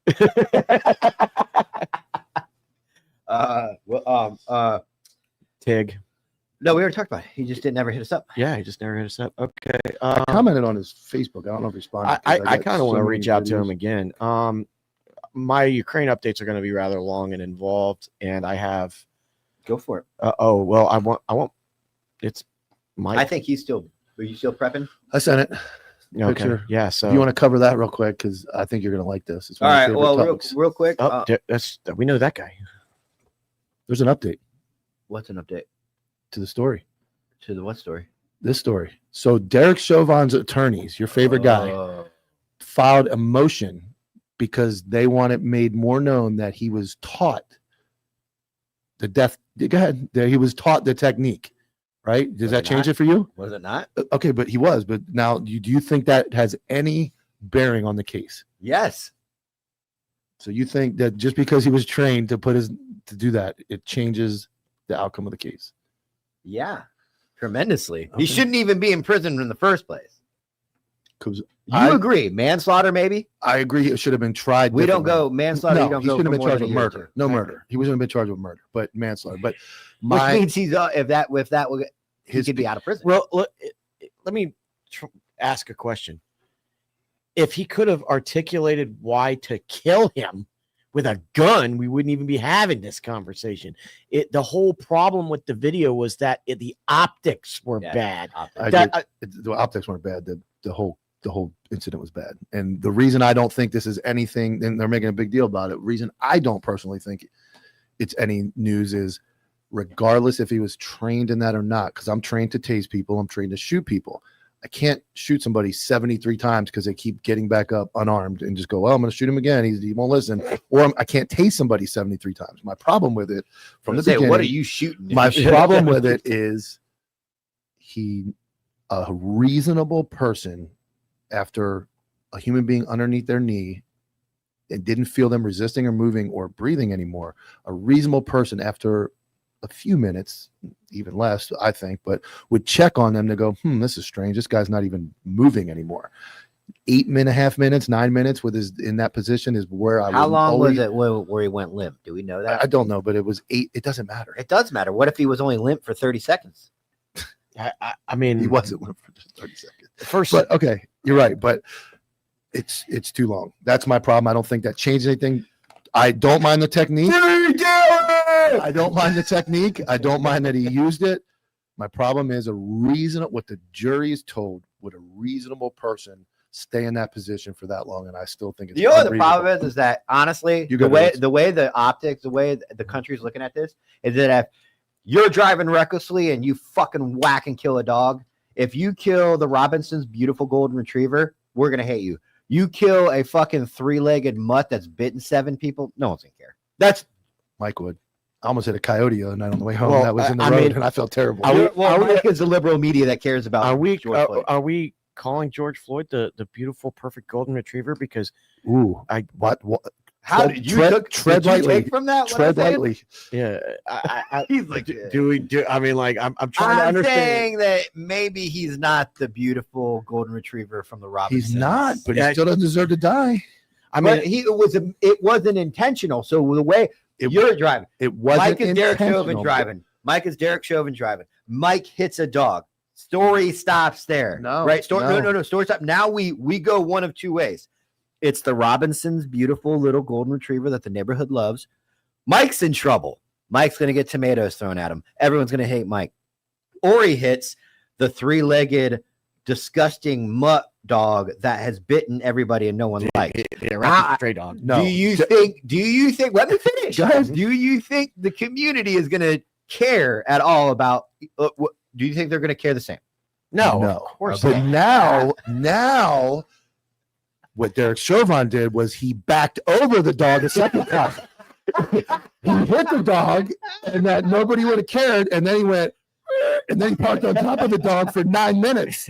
And everybody watched the dog sitting under the tire going, man, that's not a good place to position that car tire. We should probably move this car. And Derek Chauvin said, no, I'm in fear. I got people everywhere. I mean, I'm just going to sit here on top of them. Boom, boom, boom, boom, boom, boom. And then I'm going to sit on top he of the got out dog. that homeless guy there. And then he got out and kneeled on the dog. Then he kneeled on the dog. So the difference is that if he would have just if he was stopped, a dog catcher, the dog didn't move. I'll give him that. Jesus Christ. I love this topic. But I could talk about it. and that's why I liked it, because it's new information. They just filed this motion last week. Good for you. They want the manual. Can we have your co-owner of the company? Can we have a free Derek Chauvin t-shirt? No, No? no. Is that still not yet? No, Not no, yet? no, no, Not yet? no. Even though he's a free man, or he's a wrongly I incarcerated don't, man. no, we can't do that. What the country was founded on is due process. He was found guilty. I mean, it's Mike is. I've never been a cop, so I can't really say anything about like. We've got 3 procedure. people. I guarantee you, no, they have not. Oh, it's 2 people. Uh-huh. They probably haven't bought a shirt yet, but I guarantee you, they said, "I want it. Take my money. Do it." Free Derek Chauvin. I guarantee it'd fly off the shelves, dude.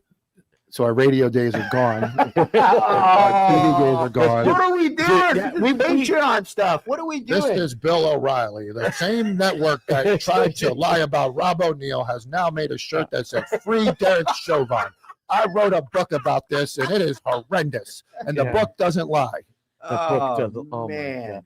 That By is the very way- true. Why don't you guys stop me, dude? Dude, We're trying to get on the radio. by the I'll way, make the shirt. I don't care. Talk about this. I'll make You the shirt. brought it up. I'll make it. and The radio stations are gonna be like, don't even ever talk about that. there's, All right, I'll there's do it. more dust covering me than there is the books that are All in right. the bookstore right now that I wrote. Free, Fucking my old 81-year-old ass. my fucking saggy balls. I'm going to make Free Derek Chauvin. There's going to be an asterisk that says, even though he's guilty.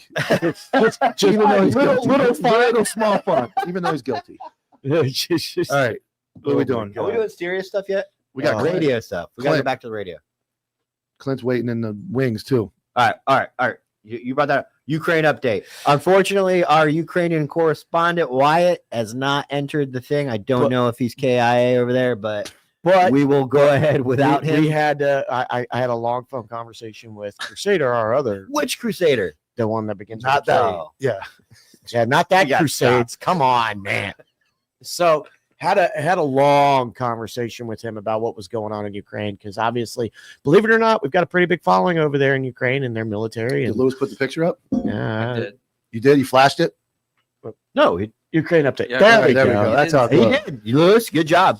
I liked it just like that. Perfect. That's a perfect size. All right. All right. So We're like a news station. We're like Bill O'Reilly. yeah. He's just pissed that I've only been doing this 3 years and I'm better than he is. Oh my god. All right, go ahead. So here's the first of all, the reason why we were seeing a lot of videos of like guys running around in 2 and 3 man teams Yeah. is because of the amount of tactical dispersion that they have to have. Tactical. What's that mean? Dispersion. You were infantrymen. Yeah, I like it. That means like Tactical. you have to be very dispersed, Dispersed. tactically. Tactically. I think we got rid of that. That's why in we Vietnam. smoked No, you guys in the. So it's funny you bring that up, because one of the biggest problem that they're, first of all, this was wild. Oh.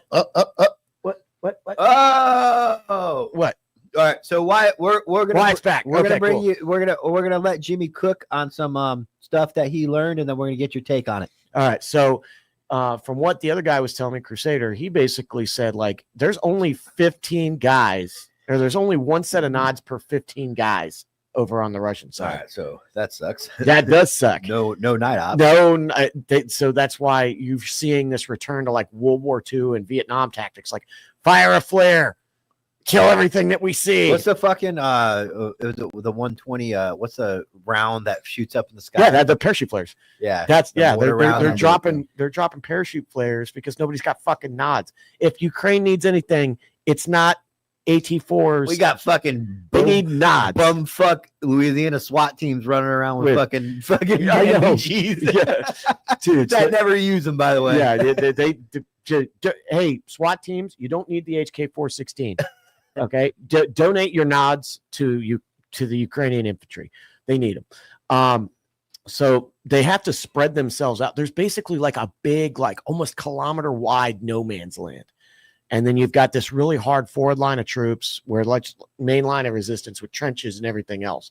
But because of the drones and the fiber optic drones, they're running around in like 2s and 3s, infiltrating, having little gunfights, running away. And so prepare to drink, boys. Prepare to drink. Snipers are running around rampant behind the forward line of troops. They're out there doing way cool scout sniper stuff, like, hey, we noticed that this is a MSR, main supply route for the enemy. Go ahead and sit up in this little area right here, and then when 15 Russian guys have gone down that road, no problem. And then the snipers have been sitting there for a while, and they're like, that guy looks important. And then So they'll let him go. oh yeah, and then you just never know when you're going to get sniped. Sniper. Yes, sniper. So it's probably going to be a pretty quiet front. Going to see a lot of probing actions. The Ukrainians believe that the Russians are not going to attack during the winter. They're going to wait until spring. And the Ukrainians have been pretty good. They don't have the mass to do like a battalion or brigade level assault. So what they're doing is they're just letting the Russians come at them, funneling them into kill boxes, slaughtering them wholesale, and then backing up. All right. Wyatt, what is your take on all this? Obviously, we are getting just information. And obviously people have different experiences over there. But thank you for coming on. I hope you're safe, by the way. Can you hear me? Yeah. I'm a few hundred kilometers from the front right now. I'm transferring units, driving all day. Someone teach Tyler how to count time zones, but also Mike, I am sorry to hear about what happened this morning. There's nothing I can say to make it better other than you're not alone in this. Thank you. Thank you for having me back on. I was halfway through writing an apology for last week's disaster, audio issues, and it turns out downing half a can of Slavic 4 Loco on an empty stomach to start things out was a bad idea. We know all about that. But if my honest inputs are enough to scare away the unserious people, good. You guys hate the dancing cops. I hate the TikTok troops. But to answer your question, everything Jimmy just said is quite accurate. Night vision, no joke. We've bought on the surplus market the 1970s Starlight scopes on the AK. Toilet paper tubes. We've dug up the old 1950s ones with a transformer attached to them and rewired them. Those are hard to get here. Good nods. They get lost, destroyed, damaged just so frequently. How would they get lost? I would think that's the most sensitive items, even more than primary weapon systems, if you don't have any. Item sensitivity is not a Slavic thing. They're not good about it. So if you have missions on your rucksack and you're running for your life, well, stuff does get lost. But yeah, I'm with you. That should be on you. The shrapnel seeks them. It seeks your night vision and just wrecks it up. But a slight note on the front, there was some weather this past week, heavy rain and heavy fog, and the Russians were able to mount a fairly successful armor-supported assault. We hadn't seen that in quite a while. Tanks rolling up tree lines, firing into them, because your drones, they can't fly in the rain and they can't see through the fog. Dude, So I didn't even think about that. Yes. But a quick note regarding last week. So some friends reached out to me from some international units saying, hey, good stuff. Can you put a little bit of context on the infantry only thing? And this is coming from the 3rd Assault Brigade's International Battalion and the National Guard's 12th Brigade International Battalion. I was going to say there was some people in the comments, but I call them the actually people, because they'll take one outlier and try to say that one whole mass information is wrong. And then you have to go, okay, I'm sorry. Yes, but I'm talking generalities. We're stuck painting with broad brushes here, and it happens. Medics or EOD guys, yeah, they can go do whatever they want. But your average one and done veteran, random MOS, there has always been a big problem of people quitting. Foreigners can quit the army here.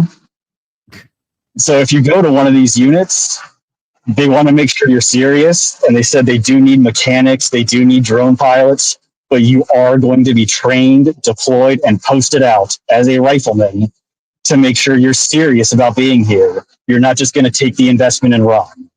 So I did have to throw that out there. And those are both good units. I've attached to them. I know the guys. Might have touched tips once or twice. We cuddled. It got cold. It got cold. And I saw your video on the live on Thursday. Yeah. I was watching. I'm sorry the video quality sucked. It looked like it was probably shot on the fucking front lines of Ukraine, but no. The video looked better there. quality was the quality was good enough that I recognized the intersection. Oh, okay. That was done by I'm actually gonna drop that clip today. proper. But Oh, I'm sorry. Go ahead. no, I'm saying I'm gonna drop that clip today actually, but we clipped it into a short or reel.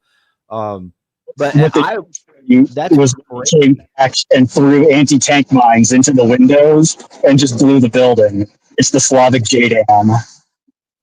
So Mike was kind of flabbergasted at That's although a big word. although it could be a strategic point.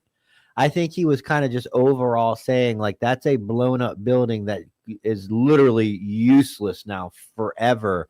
But they were both, and Jimmy mentioned that according to his information, it was passed back and like it was passed back and forth 4 times. And I'm just curious, like why fight in those rubble like Strewn. yeah, it's insane to me. Well, Kupiansk itself is a very strategic city for the during the Kharkiv counteroffensive. Our brigade's actual objective was you have to take Kupiansk, and the unit that did that was the SSO, the proper noun Special Forces of Ukraine, hard as nails dudes. They started taking foreigners this year, so if that got your blood pumping, there's a how-to guide on their Twitter for you. But like I said, I recognize that intersection because we liberated that September of 22. When Russia came in, they wanted to do the Donetsk, Luhansk, and Kharkiv's People's Republics, breakaway nations, and they'll vote to join Russia. When they failed to take Kharkiv, Kupiansk became the capital of this fake country. And that building they were in, that was the presidential office. That's why they were fighting. Wow. He's got pictures of it that he sent me. I just didn't want to put them out on the internet because I don't want to. Wow. I don't want anything tracing back to you, bro. Have you like some of the headlines here this morning and late last night where that Marco Rubio talked about a possible peace plan? Have you guys heard anything about like that happening? There was a Geneva talk, I guess, where Rubio and they said that Ukraine was on board. They were trying to get Russia. Does that make it down to your level when they have those significant peace talks? Yeah, we heard. Okay, and that's just, you probably heard a bunch of shit before, right? Is that kind of how you guys look at it? Yes, we do pay attention though. Every time they do this, we look at it. It's always the same list of demands. It's a full capitulation and surrender. They'll add or remove 2 or 3 points to make it look different. But this came out on Friday.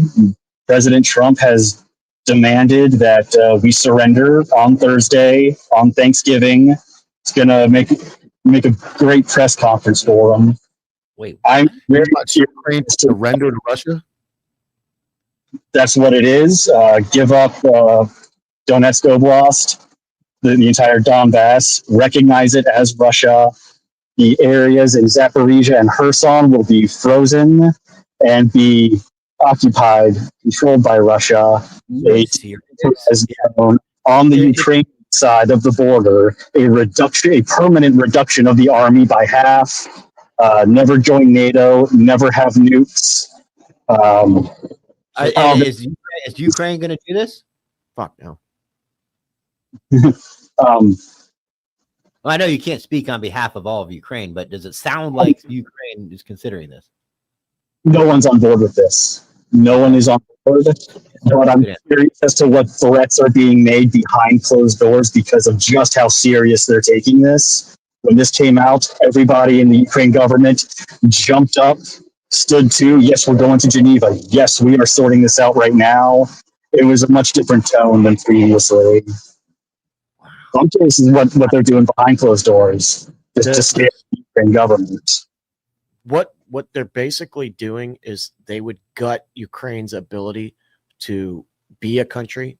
It would gut their GDP. It would gut their power generation. It would kill them. It would kill the country.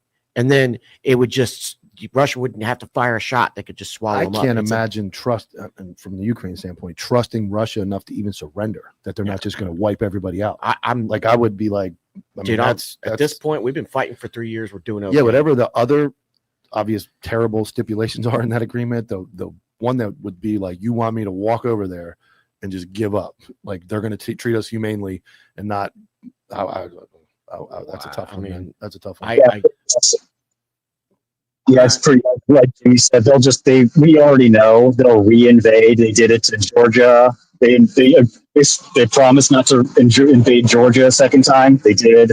They promised not to invade Chechnya a second time. They did. They promised not to invade Ukraine a second and third time. They did.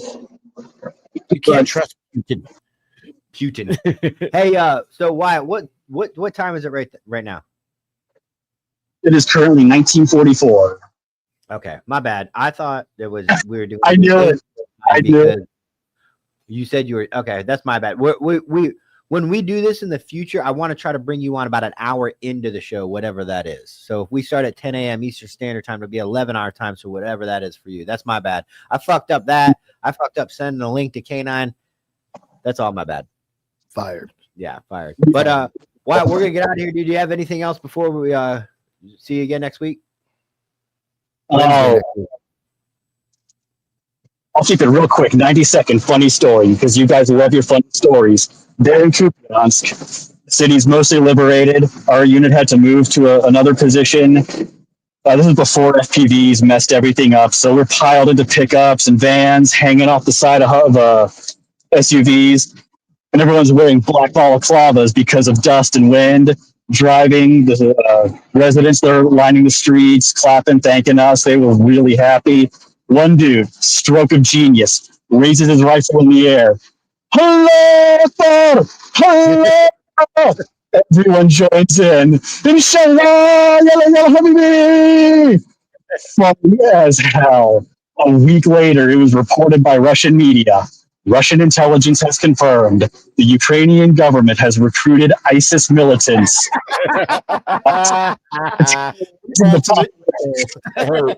Hey man, CC Conservative Chocolate wants to know what brand or what flavor of C4 you like. Yeah, does the Ukrainian army need any C4? Because Jimmy's got a whole case. Or Rippets. I don't think you can ship those by airmail because they're carbonated canned beverages. Legally. I mean, we can bring a Burger King, but we can't bring soda. Well, don't get trouble for me. We're going to get out of here. We got to wrap up the show. Thanks so much. And we will see you next Wednesday, assuming that you are able. Are you going to be in that thing that you talked about where you might not be available? I will pre-record something if I can't, and I'll send it to Jimmy. Okay. Good go. All right. Sounds good, man. Thank you so much. Stay safe out there, dude. Katia deserved it, Jimmy. Katia deserved it. Fuck you. Real quick, pull up that picture. This is a Memphis, Tennessee SWAT entry, or some type of task force. You memed it. So here you have that female in the back there with her gun pointed in a very suspicious direction. Is it down? Straight at the back of the guy in front of her. If you look at it close, she's pointing directly at the guy in front of her. And I had a bunch of comments that this is why the feds need to come into Memphis. They say Memphis is an absolute disaster. First of all, look at that like sissy grip on the pistol. Yeah. Well, she got an optic on it though, so she's really cool. She's got a red dot. I mean, that is in a stack at a fugitive, some type of fugitive task force. If she pulls the trigger, she's gonna shoot him in the back. If she pulls the trigger on that, not only is she shooting her the partner, gun will fly up in there, or she's just going to induce a malfunction. Now, if somebody's going to say, could they argue? And I'm just playing devil's advocate, like Mike. You can remove it. Is she possibly standing to the left of the guy? No. If you look at the whole picture in the stack, they're at a door. It's pointed right at the door. It's bad. Okay. And they posted it on their Facebook page. Idiots. All right. We bring real quick before we bring on anybody else, we have got to do first off. I'm going to put it in the Patreon. So if you don't right now, if you don't do it, I haven't created the link for it yet, but we are giving away a tack light. This is a personal light, very good light, $350 light, brand new. It's not a weapons mounted light, but it is a personal light we will be giving away along with hats, t-shirts, stickers, patches, stuff like that. So I will put that up in Patreon today. And go in and sign up like usual, and we'll do the drawing on Wednesday. And then there's our charity / nonprofit of the week. go ahead and pull that up, Lewis. It's called Everything Life Savings Foundation. They reached out to us because they are doing some work in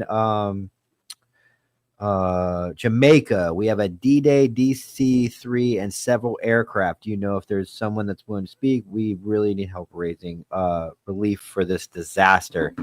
They reached out to us. We told them, whoa, nice, Lewis. Did you do that on your own? No, I just found it. Okay. What? 1 second. We'll do it. Yeah, that's good. And then what they are current needs for Jamaica relief efforts, cash donations to keep planes running and volunteers fed, medical and food supplies delivered. Listen, if you got $5, we say it all the time. We donate. You know, obviously people can't donate a shit ton of money. You'd say, why Jamaica? Why not you? It doesn't. These people reached out to us. They're trying to raise money. The least we could do is donate a little ourselves and spread the word. So if you got to spare a couple bucks, everything Life Saving Foundation is the ones out there helping out. So at least give them a follow on Instagram. You can hit that QR code there on the screen. Oh yeah. You can take a picture. Lewis is on it now. He's warmed up. Take a picture of our screen or take a picture of this, like a screenshot, and hold your thumb down on it. It will take you. Lewis is what we would call a fresh fade too. That haircut. Dude, you do. You look like you're about to be in boot camp. Put the camera on you, Lewis. Yeah, man. Look at that fresh. Turn it aside. Look at that lineup. Look at that lineup. Fresh. Yeah, dude, Fresh. That's Mr. 9.5 seconds so far. Rubik's Cube. If you don't watch on the night shift show, Lewis gets out at the last 5 minutes and he tries to break his record. So far his record is 9.3. I think so. 9.3 on the screen. He says he's done it 5. That's recorded record. He says he's done it 5.5, right? 5.01. 5.01, but we haven't seen it yet, but we're getting there. And I'm going to give you guys 30 seconds. We got Clint on the line for a story. He says it's going to be a quick one because we're near the end of the show. Somebody sent me a pit bull with a ski mask. I got it too. Mr. 22 core. Yeah, he sent it to me as well. All right, get your Clint. Time's up. Oh, that's funny. All right. Clint. Can you hear me? You're Yeah, on. Clint, I want to eat. I'm hungry. Keep it under 9 minutes. Go. Hey, good afternoon, fellas. All right, I got a quick one. Mike says I got 5 minutes. All right, so back when I was a recruiter, I just came off my first deployment to Iraq, and I was a recruiter. I'd maybe been about 2 years into it, and I met this boy up in a town called Jerome in Arizona. And Jerome is a really cool town. It's up from, it's not quite at Flagstaff. It's a little bit below that, but it's at 1 mile up. So it's up there. It's high. And that's where the lead singer of Tool lives. And he owns a winery. So me and my wife used to go up there and hang out. But I met this boy in town. He was on a bicycle. And he was in good shape, and I rolled up on him in the Gov, and I hit him at the gas station. I started talking to him, and I said, where you from, whatever. And he said, well, I'm from California. And I said, well, how'd you get here? He said, well, I rode this bicycle. I was like, I got a job for you. So I talked him into joining the Army. And it was pretty quick. He went down to the MEPS. He did the pre-test and went down and took the ASVAB, and he was a Jimmy, so he was a 128 GT score. So you just got to explain more stuff to him. 115 is the sweet spot. 115 is the sweet spot. That's Delta Force right there. Anything over 115. They're like Asperger's. They're smart. Yes, definitely. It was before it was diagnosed. Over 115, you're on the spectrum. I was low. So I was real low. all right. So, anyways, I put this joker in, and he joined. He did everything. It was easy. He was smart. He was really fit from the get go. He rode a bicycle from California to Arizona in the mountains. So he wanted to fly back to his home state of California to spend a month or two with his mom before he shipped out. And my station commander wouldn't. They were just not hearing him flying out of California because the recruiters down there, they wouldn't care about shipping him. So if he fell through, it would just affect us. So my boss said he's got to fly back to Arizona to ship out.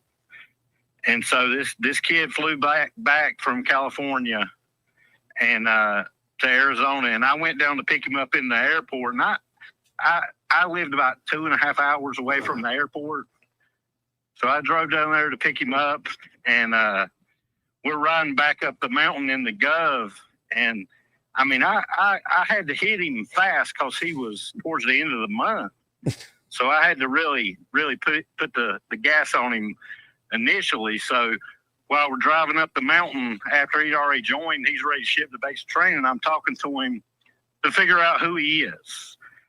And the big thing they say in recruiting is you recruit in your own image. So if you're an outlaw, you recruit outlaws. If you're a nerd, you generally get nerds, and so on. So I'm riding up the mountain, and I'm talking to this kid, and I got him a 40 contract to be a ranger. And so we're driving up the mountain, and I mean, he's fit, but he's small. He's a small dude. He's probably 5'6", but he's wiry, and he's a little jacked. And we're coming up the mountain, and I'm talking to him. I was like, "So what are you into, man?" He said, if I'm being completely honest with you, I'm into singing and dancing and performing in front of a large crowd. And I said, "You're going to make the perfect ranger." You're going to make the perfect ranger. I said, what exactly, what's your performance? What are you into? He said, "Well, I like to do a little thing called ragtime." He said, are you familiar with it? And I said, man, I think from like watching cartoons, I think I know what ragtime is. He said, "Well, it's traditionally a heavy set African-American person, but it sounds a little bit like this." And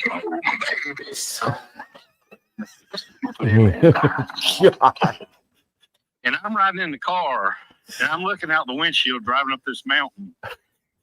And if I'm not looking at him, I'm like, all right, there's an 800-pound black guy right here. So I hit record on my phone, on my flip phone, Gov phone from 2005. I hit the record, and I said, "Hey, man, you got to hit me again with that." And he said, "Oh my God." And I recorded on my phone because nobody's going to believe that, right? So this dude comes up, and this is, I'll be honest, I hope Rob O'Neill isn't listening to turn me in. Oh, God. But this is the one thing I did in recruiting that was illegal. I let him sleep at my house one night before he went to ship out because I had nowhere for him to go. Normally, you just pass him off on somebody else that was joining. Yeah. But I didn't have anybody. Everybody had shipped. So this kid had to stay at my house. So he stayed at my house with me and my wife for one night. And me and her, we drank a little bit of wine, and we didn't give him none. He wanted some. We said, "Nope, you're not getting none." He was like 19. We said, "Nope." But I told my wife, I said, after we had a couple glasses, I said, "Carrie, this guy he told me he loves to sing and dance." And he's like, "Yeah, I actually left the country. I performed the lead in Miss Saigon." Holy and I shit. said, "The lead of Miss Saigon." Okay. So he pulled it up on YouTube, and this joker's dressed as a woman, singing and dancing in another country, and he's going to Ranger Bat. Sounds perfect. Oh, okay. So yeah, this guy's confidence was off the scale. He flexed his calf at my wife. He said, "I can't imagine this thing could get bigger." I said, "Dude, you're going to make the best ranger ever. You are a ranger already." And so the next day he took the PT test. I said, "Hey, I see you don't have no running shoes. You want to wear one of my pair or one from the office? We had a box of running shoes. He said, no, I'm going to do it in my boots. So this joker run, all he had to do was run the PT test and pass it. Just pass it to be a PFC. And he passed it in a pair of cowboy boots. He run 2 miles and I was like 13 minutes or something. But I mean, he was smoking. But he leaned up when he was done. He leaned over and threw up all the way down his whole clothes. His whole clothes were covered in puke. And then I had to put him in my Corvette to drive him back to the office. And he passed. So he got promoted. So this dude shipped out and he was gone. I forgot to tell you his name. I'm not going to tell you his last name, but his first name was Theodore Bear. Theodore Bear. Fucking. One word. One word. Teddy Bear. Teddy Bear. Teddy Bear. His first name and his middle name was Teddy Bear something. So Teddy Bear. So everybody asked me, "Hey, is Teddy Bear coming in?" I'm like, "Yeah, Teddy Bear's coming in." So Teddy Bear went to basic.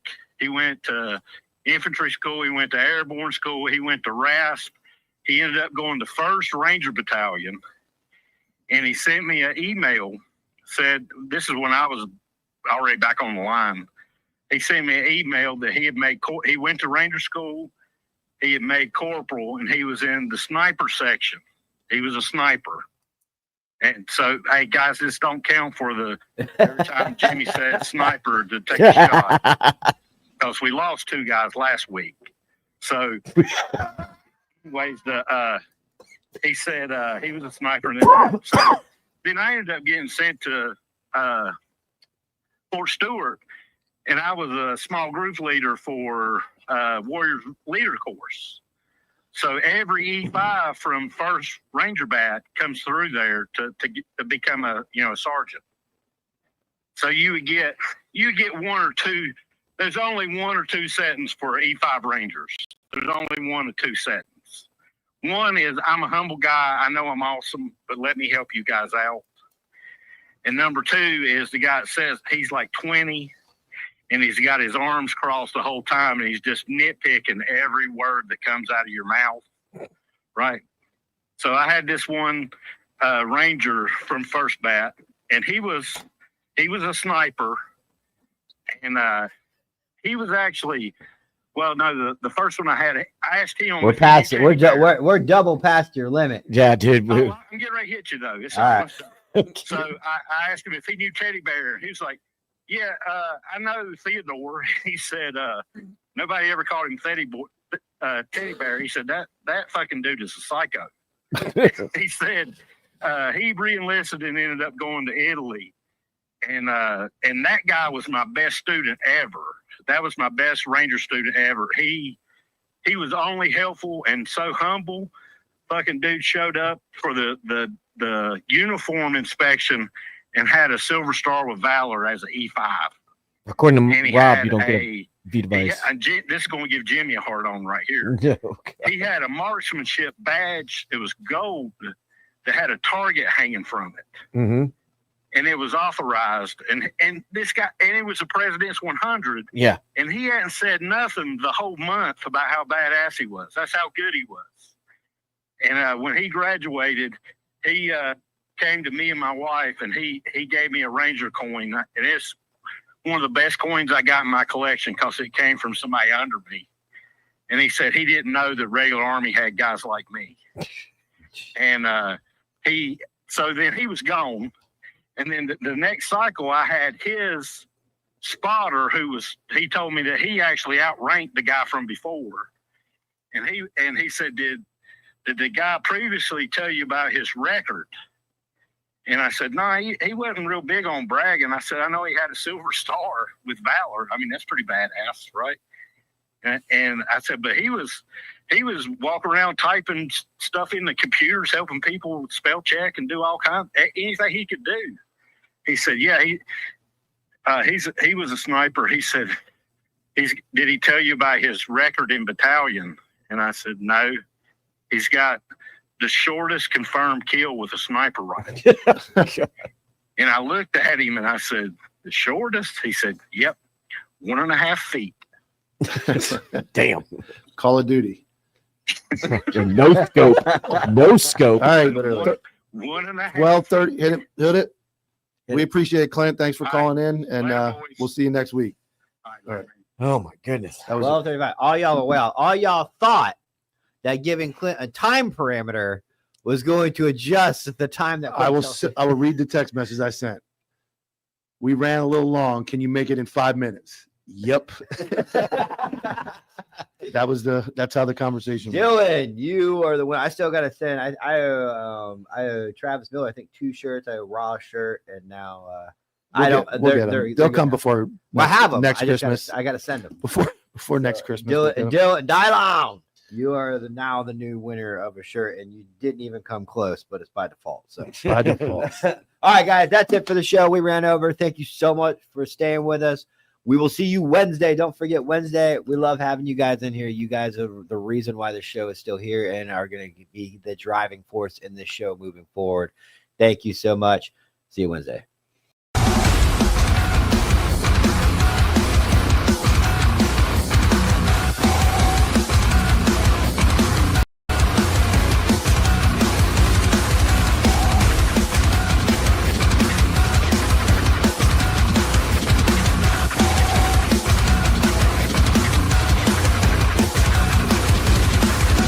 JV team for life.